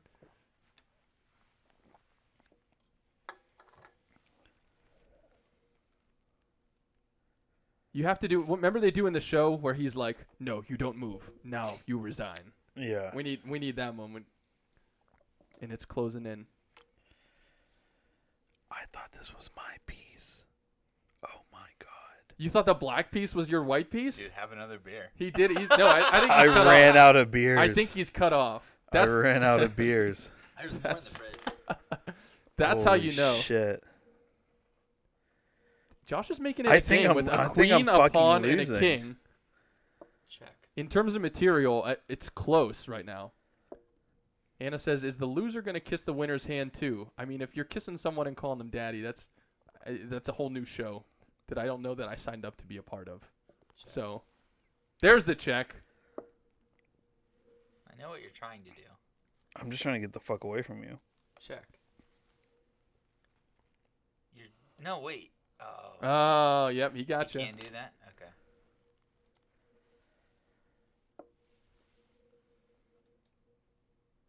He's trying to stay alive, but Josh has him in the corner. I'm not going to lie. This is fucking electric. This might be some of the best content I've ever been a part of since I've been on the show. There is a comment from Deke who says, take it with the horse. Take it with the horse. That is not from me. I'm just reading the chat here. I'm going to take it with my horse to the Old Town Road. There we Take go. it- What a fucking idiot. What an idiot. He just let it slide. And now, Josh, I think this is when you have to. It's hunting season, You bitches. gotta give this one up, man. What do you mean? You're you fucked. Gotta, yeah, you You're gotta resign. fucked. You can't. I mean, you can't win. Says who? You only got one Let's piece left. go. Finish Let's the game. go. You only got Let's the one fucking piece go. left. Derek says, "Run the pawns." That's the. Yeah. I'm gonna run the pawns like run the jewels. I think here it's in a time to minute. just knock it over, pal. There you go, bitch. He's making you work for it. He's making you come get him. Hey, Dudley do right. I always get my man. You got 3 pawns, a knight, and a rook. I'm gonna walk that once And a fine king. ass to the end of the board real quick. Josh, you're going the wrong way. You're going towards the danger. That's what you think. He's trying to hit. got him right He's where trying I to head my pawn off at the pass. I got him right where I want him, he says. Dika, I feel you. You should be in the room and just know I feel you here. Rose Raid says the king is the wackest piece on the whole board. Makes everyone, so everything for him, and he can't even move more than one space. That's I'm true. actually like He it's can it's only not move to one. checkmate, but it's pretty damn close. You're not in checkmate yet, but you have no chance of winning Yeah, the game. no. So, you know. And there it goes. There we go. There it goes. Josh resigns. Kiss the nub. And Kiss Zach- the nub finger. Kiss the nub finger. Kiss it. Oh my God! Yes. Gotta call him daddy too, don't you? Get Isn't that out the of my rules? chair. Oh, Oh and my that God. does it. Oh, Yes. What Let's a fucking match. go. Brutal. What an epic match! There were so many surprises there. There were unrealized checks. There were Wow. queens doing all kinds of crazy stuff. An accidental resignation that we just let slide. Yeah. I mean, let's keep it that way. That game had it all. It had it all. But I hope you guys enjoyed that. Thank you for bringing the chess set, Josh. That was Yeah, that was fun. insanely so fun. pissed I off. swear to God, I don't even want to play. you do know how to play chess. wanna I end can't the believe you fucking told show. me that you don't. Every move I watched was legitimate, besides not knowing that you were in check. Last night we watched yeah, now we return to the target. Last night I watched like how the pieces move and shit. Oh, okay. So that's called learning how to play. Well, but like I don't know any fucking strategy or you know what I mean? It's like called education. I don't know how to play. I just know how the pieces move. Is that the same thing? Alright. No, that's fair. I understand what you mean. I can't believe that game went on as long as you Yeah. did. I thought you were just going to be moving shit all over the place, left and right. How long did that last? I stopped timing after like 6 minutes. That Oh, was a long one, Jesus. though. Yeah, That was fun though. that was a good length of time. Oh, yeah, thanks. But Alright. well done. Zach wins by resignation. So there you have it. But yeah, there was so much going on there. Also, I saw in the chat, I think Bud Dupree has a torn ACL oh and out fuck. for the season. Yikes. So That's brutal. sidebar. All right. But- Here we go. Let's do overrated, underrated, and then we'll do better or worse than in the TV shows, and then we'll get out of here. So, man, overrated Anya. or underrated? Anya's performance, I think, is probably pretty synonymous that it was maybe even underrated. Yeah. Anna says because he wanted a checkmate, like Czechoslovakian. Why did the lonely chess player go to Czechoslovakia? Because he wanted a checkmate. Oh, ayo. Do you get it? No, I don't think it's funny to make fun of the Czechs. Okay, Jaromir Jagr's a fucking god. Aren't Dominic you- Hasek, heard of him? Aren't you Czech? Like, I'm Czech. Yeah, I'm so- Czech. So shout out Czech to guy. Czechs. Yeah, shout out to puns and chess puns. Yeah. Anya underrated, I would say, because I don't think as many people know about her yet. I think they do know now. We're Like, learning. Before this show, they had no idea, and I think now they do. But I will say underrated. She was fantastic. Yeah. Zach? Yeah.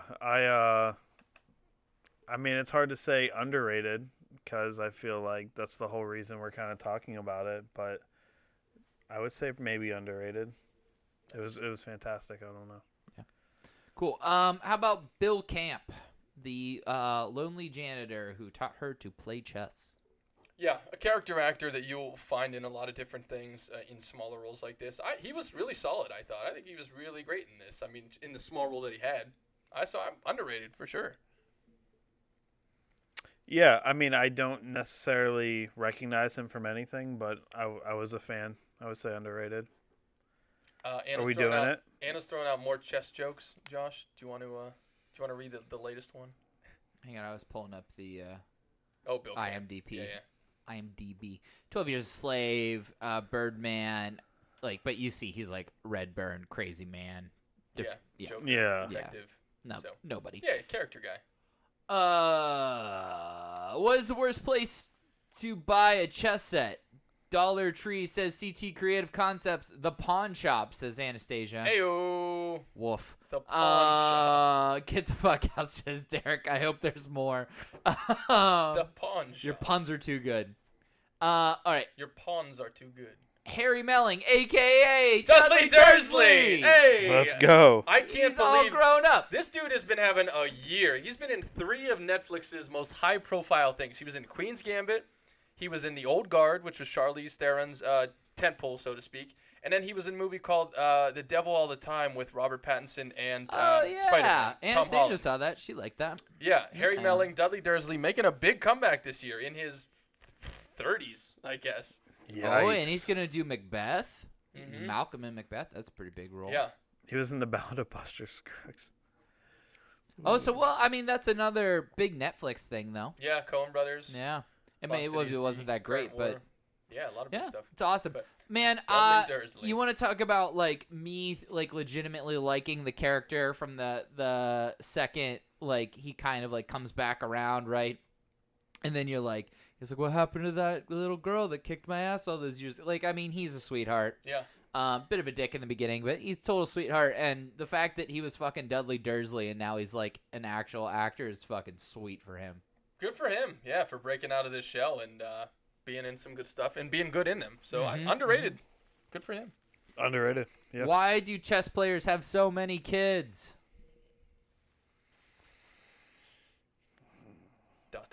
All right, we'll move on to Jacob. 14. They're always mating. Oh boy, that was probably the worst of all of them. Like bunny rabbits. All right, Jacob Fortin Lloyd, man, as Towns. I thought this was the guy from You. It is not. That's fair, though. Yeah, that's fair. He acted better than the guy from You. I'll give him that. I would say, if anything, it was kind of, like, overrated. Like, I did not understand that he was gay until I, like, looked it up. It was real subtle. It was with bizarre. The whole, like, oh, that's the guy coming back to my room who interrupted us. Yeah. And I don't know, he had, like, one note through the whole thing.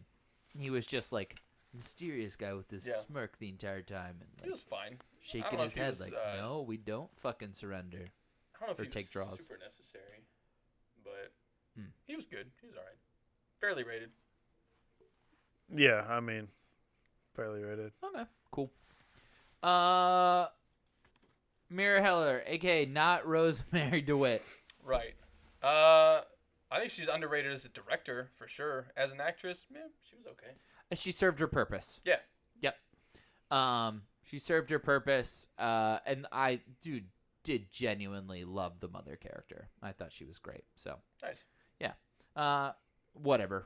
Evenly rated. Yeah. Yeah. Moses Ingram. Yeah, I actually put her on my list of talented track after this. I thought she was fucking amazing in the small role that she had.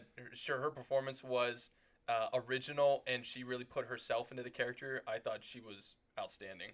Super, incredibly underrated. I like it. Okay. Yeah, I thought it was awesome. Her as the kid and then being able to make the jump to adult. Both of them did that actually very well, which I was impressed with. But yeah, she was a bit of a chameleon character, able to like kind of bend between kid and adult, and then she reminds me, and I kind of hate this comparison because they're both strong African American actresses, but she reminds me a lot of Tasty in Orange Is the New Black. I don't watch that show. I only know Crazy Eyes and Laura Prepon. Yeah. Basically, Tasty is a character who, for the most part, plays like a harder edge, like, I'm from the ghetto, blah, blah, blah. But then when she has to be soft, has these incredible acting moments. Nice. I got to look it up now because that actress is a badass. Tasty Orange Is the New Black. Danielle Brooks. Yeah, Danielle Brooks, is that it? Yeah, Danielle Brooks, fucking awesome actress. She's so fucking good, and I have the highest hopes for her, because she was great, and Moses reminded me a lot of that. And finally, the best character on the fucking show. The best character and the worst mustache. Thomas Brody Sangster? Something like that. Yeah, something like that. Round it up. How do you round up a word? That picture is horrid. Yeah, the mustache. I love the character for sure, but did you guys watch Game of Thrones, right? I did not. Oh no, did you? Yeah. Oh, so you know him as the brother when they're north of the wall, like the Wildling brother, or whatever. And I don't watch Godless, but he is. You know, he's like 32. He's like our age. Yikes. Oh yeah, he's because there was a whole thing that Emma Watson, him, J Law, and somebody else are all now 30. Yeah, that sounds about right. Yep. So, but he was great in this though. I mean, super underrated. Making a film about playing chess in a lift. The Dark Knight Rises. Wow. I don't get that one. Okay, so they're playing chess. Okay, in a lift like an Uber. Mm-hmm. The Dark Knight Rises. Okay. Like lift is, you know. Like Yeah. lift. I get it. Okay. All right. That one's reaching a bit.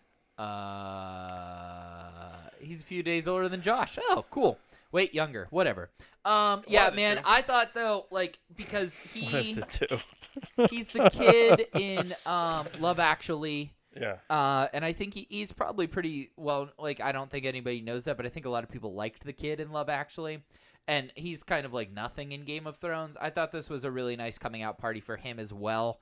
As being a guy who can play a particular character. I don't know that he'll ever become fucking Tom Hanks, but he definitely can play a certain type of character and carry scenes. Mm-hmm. Agreed. Yeah, and he did so very much in this one. Yeah. Mm-hmm. Yeah, agreed. All right. That wraps up the overrated, underrated. The last thing we're going to do is we're going to go over TV shows. So the selection that I picked from either have a small sample size or were one or two, like a small series like this, a limited series, or they were adapted from a book. Some of them are both. So I kind of want to go through these here. The first one I want to compare the Queen's Gambit to is Atlanta. Atlanta, we famously only have one season. I don't think so. I've never watched it. At least two, I think. Oh, maybe two. Okay. I don't watch it. So Atlanta is very popular. Donald Glover wrote the script and directs it and acts in it, and he's just super talented. And you will recognize these two guys behind him as basically breaking out after the fucking show. And so this to me is the golden standard right now of dramatic television, because I don't think there's a better dramatic. Well, I've never seen Succession. I heard that's fucking amazing, but like, to me, this is the golden standard of acting between the three of them, putting on a fucking clinic. The writing is incredible. The story is heartwarming and heartbreaking, and is so much awesomeness that happens. So I would say that Atlanta is better than the Queen's Gambit. So just putting that out there. Next one I want to compare it to is the Zach, best. do you watch Atlanta? No. Oh, okay. I did not know it was a drama. Yeah, it's great. The next show I want to compare it to, because Zach, you said in the chat between the three of us, it was the best show in 2020, and you're wrong, because this was the best show of 2020. Did Dave come out in 2020 though? did. Oh, definitely, yeah. Didn't come out in 2019? No, dude, Australia was on fire in 2020. Are you sure? Yeah. I mean, yeah, I know Australia was on fire in 2020, but Yeah. Dave didn't come out in 2019? Nope. Dave, I will. God damn it, I will again. Google it, but He just resigned again. The Jesus next game, Christ. he knocked it over again. There are 36 pieces on this board. You just knocked over the same one. March Twice. 4th, 2020. Okay. So Dave, I very famously have said, was some of the most clever writing in the past 20 years. Very famously, to me at least, Dave was able to create his side characters to become such powerhouses on their own that you were able to have full-blown episodes where the actual character Dave was barely in the episodes, and in one in particular he wasn't in it at all. So the writing in this show, I think, goes toe-to-toe and is better than the Queen's Gambit. I feel like it's a lot deeper thinking than the Queen's Gambit. I think a lot of the things that we maybe like prop the Queen's Gambit up on, we just propped it up because it was the newest thing in front of us, not maybe the best thing we saw. I mean, I like Dave, but I don't like it as much as the Queen's Gambit. And they're so different too. I mean, you know, the long form series that's comedic and sort of. They're both 7 episodes. No, Dave's not 7 episodes. I think it's 10, isn't it, or 12?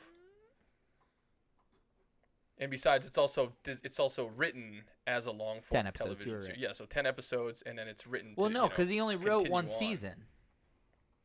Right, but with television, you always write the possibility of going further. But I think they're so different. You could take the Queen's Gambit further too. That's true. You could. I did like Dave, but I didn't like it as much as the Queen's Gambit. Interesting. Queen's Gambit's better than Queen's Matic is so cinematic, which is and Dave is not because it's cable TV and not period piece or anything like that. I push back on that so hard. Why? I think some of the framing in Dave is incredible. I think a lot of the camera work is underrated in Dave. The production value of Dave is underrated. I mean, I think that it is a much better show than you're giving it credit for. Okay. I do legit I think this was the best show of 2020 and is one of the best shows to come out in the past 20 years. I'm sure there are people that would agree with you, I think.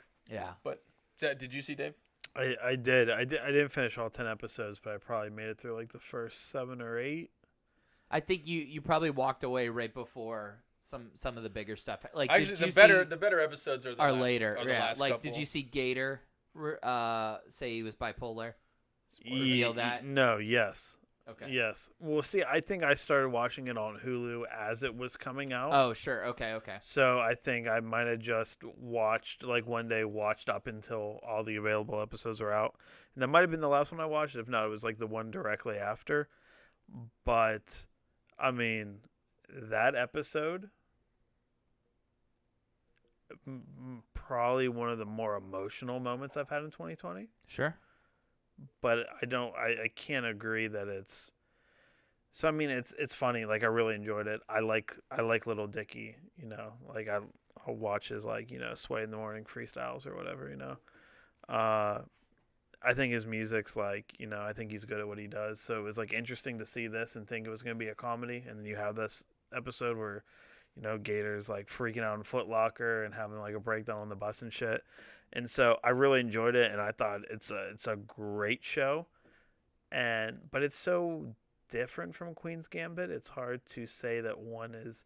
There's some shows on here that I will definitively say are better than the Queen's Gambit, but for this one, it's great. I don't know if it was better, and I think in terms of like enjoying Queen's Gambit because I felt it was cinematic and like I was watching like a 7-hour movie spread out across. I don't think I have that same connection to Dave. So that's fair. No, I think you both defended it well. It's just I will put my foot into the ground that Dave is a fantastic show, and it's particularly the 3 episodes that I think are so incredible are the Gator episode, the one that's titled Molly. Where he goes to the wedding. Right, yeah, the last couple. And then the one with Taco and his girlfriend getting together.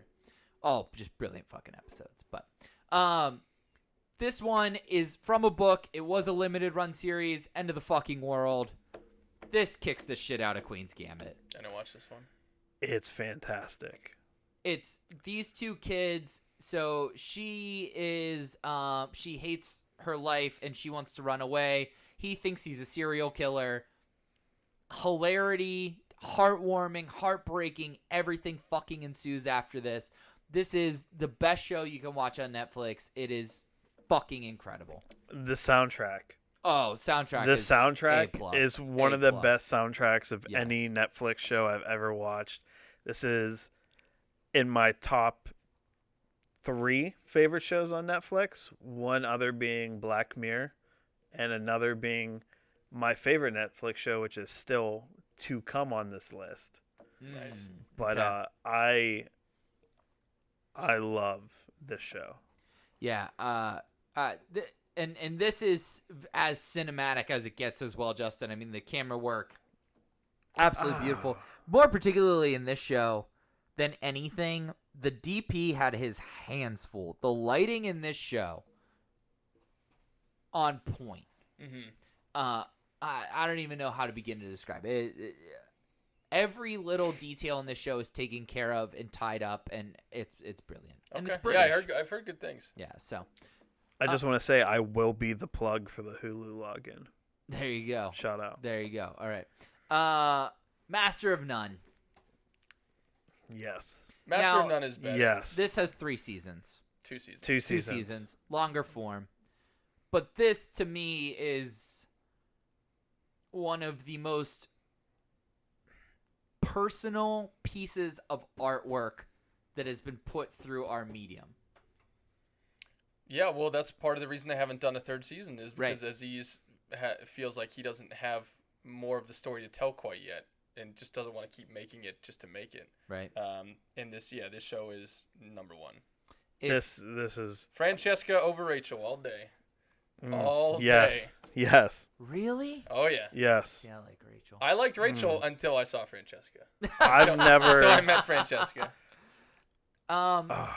Aziz can talk about how he almost got canceled. Yeah. Yeah.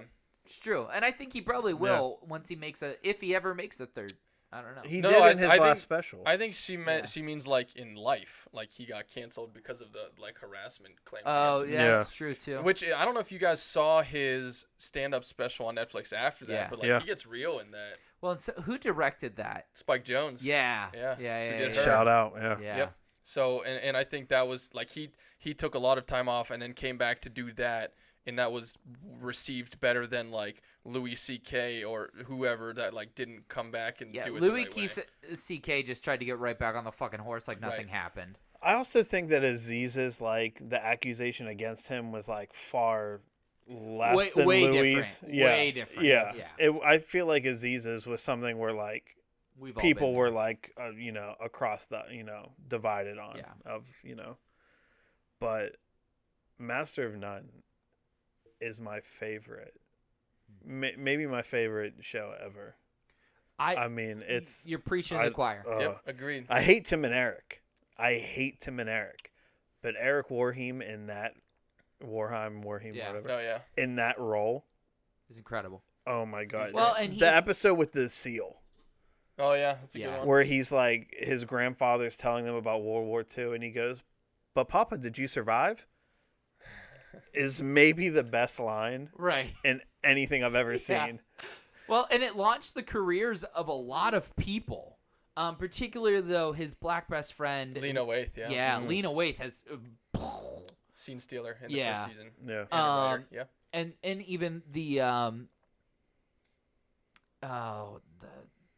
the Asian guy has been in a bunch of stuff. I mean, literally everybody has gone on to do stuff after that. Aziz's parents in the show are his actual parents. Yes. Mm-hmm. Brilliant. Oh my god. Brilliant. Oh my god. Yeah. Oh my god. Anytime like Anastasia and I are having a like debate about where we should eat, and I put out like some terrible place we shouldn't eat, and she's like, "We're not eating there," and I always go, "Buddy, it's good." Because all I want to do is eat from that fucking Chinese place. It's great. Can you help me with my iPad? Come on, man. Come on, man. Great. It's the best. All right. This next one was a book, a Netflix original series. Granted, it went on to have a like 6-season run. She called you out. I do that. You're never listening. Jeez. Just like Aziz's parents. Orange is the New Black. And we can keep it to the first season. We don't need to expand it past. Never saw it. I think you have to say if it's better, or I guess you're just saying, is the first season better than the Queen's Gambit? Because this show, they were not greenlit for that second season. Because if you remember, this was like the first of the Netflix original series, so they only did the first season. They didn't know whether or not they were coming back. Yeah, I think this might have preceded House of Cards, or they were at the same time. They might have been the same time. I think this was number one. I think this was first, though. Yeah. Oh man. So I have no say. It was good. It was Where do you really wanna good. eat? I don't care. Shade. Yeah. I think it's tough. I give the tip to the Queen's Gambit. Okay, fair. I'll agree. I think there's a couple of seasons that are in here later that are much better than the Queen's Gambit. Particularly the lockdown season is incredible. But yeah. Okay. What? You didn't like the lockdown season? If it's the season, The entire season that happened in 3 days, where Tasty's got the guard at gunpoint. That season. Okay. The that's riot. fair. Yeah. Okay. Yeah. Not enough lesbian action in the Queen's Gambit. There was some lesbian action though in the Queen's Gambit. Yeah, so the you French can't, girl. Yeah, you can't discredit it. Justin, you love this show. I did not see Fleabag. I thought you loved Fleabag. No, I think I told Anna that everyone loved Fleabag when she was asking me about it, because that's true. I mean, this was like the hottest show in the entire world. Season 2 particularly, not season 1. But I did not. Well, I've seen clips, but I have not seen the show. So this one, I think, in these last 3 in particular, are all women-led. And this one, probably the closest kind of like character a little bit, where she's like kind of uses sex as a weapon and kind of smarter than everybody and is manipulating people and doing all that kind of stuff. Fleabag to me was fucking incredible. It was a show that I had both these last 2 shows, I had no intention of watching, and every time Anastasia had it on, I just sat down and started watching it. It pulled me in. You know, Fleabag was based on a show, right? A one-woman show? I didn't know that. Yeah, like it was the show called Fleabag, and it was just Phoebe Waller-Bridge as a one-woman show. And then they expanded it into a season. But that's interesting. Cause like a TV show? No, like a Or stage okay. show, like a stage play. Yeah, one woman stage play, which is interesting. Not a lot of shows start that way, but I think I like Queen's Gambit more because I like sports, and that feels like a sports movie or show. You know what I mean? Sure. So, but yeah. Nice. Okay. Yeah, I mean, Fleabag also super loved by a lot of people. And then the last one, this is the most like for like I can give you. This is based off of a book. It was a limited run series. This was Hulu versus Netflix, literally straight up at this point. Little Fires Everywhere. This show, cinematically, is probably the most gifted show, I would say, since like Thrones first came out. I heard good things about it, but I do. Reese Witherspoon as a producer has been on a tear. Yes. And this is a material that she picked up and produced herself, but I haven't seen it. I heard good things, though. CT Creative Concepts, you guys are all awesome. I'd love to get a coffee with you all sometime and chat. Heck yeah. There's Thanks for watching. Put your thumb up. Yeah, there's thumb up, Josh. Oh. Jesus Christ. There's plenty of coffee places by the studio, actually. Indeed. Union Fitness. Yeah. Read it again. Read it again. But yeah, so Little Fires Everywhere is the story of these 2 women. Reese Witherspoon's character takes in the African-American woman, gives her a job as like her housekeeper, thinks she steals from her, and fire happens. Literal fire happens. So it is the most like for like I can give you as far as like, you know, a show from the book, and the acting in this is just as good as in the Queen's Gambit. It's even more cinematically driven and moved, where the camera is a bipartisan narrator, so the camera knows everything, right? And the characters know nothing. Gotcha. And then the one younger character finds out everything at the end and is the only one that knows the whole story. It's brilliant fucking show. You gotta watch it. You gotta fucking watch it. You gotta fucking watch it. But that was better than the Queen's Gambit. Did you see Big Little Lies? No, but I've also heard. I think that's like a about, sister show to this almost. I think it's better. Don't get me wrong, Little Fires Everywhere is great, but honestly, if you haven't seen so Big you did Little see Lies, Little Fires Everywhere. I did. Okay. But I'm not talking shit on it. It's great, but if you haven't seen Big Little Lies, like, gotta check that out. Make that a priority. That's the one with Meryl Streep and Nicole Kidman. Yeah, just season 1. Season 2 is like, okay. Meryl Streep doesn't really bring much to. I think she won an Emmy. I think she won an Emmy for it, but I don't know. I don't know how, but nice. Season 1 is wild. Okay. Cool. Awesome. So that's the Queen's Gambit. That's that's our first foray into TV, limited series, Queen's Gambit. Hopefully, we'll get back to movies next week, but TBD at this point. So we'll see. But hopefully, you guys enjoyed our special edition of Thoughts from the Movies with our chess match and all of our great hats and shenanigans that we had going on. So I'm glad I didn't wear a hat because you both ended up wearing hats. So. Yeah. But everyone dressed very nicely. So thank you for that.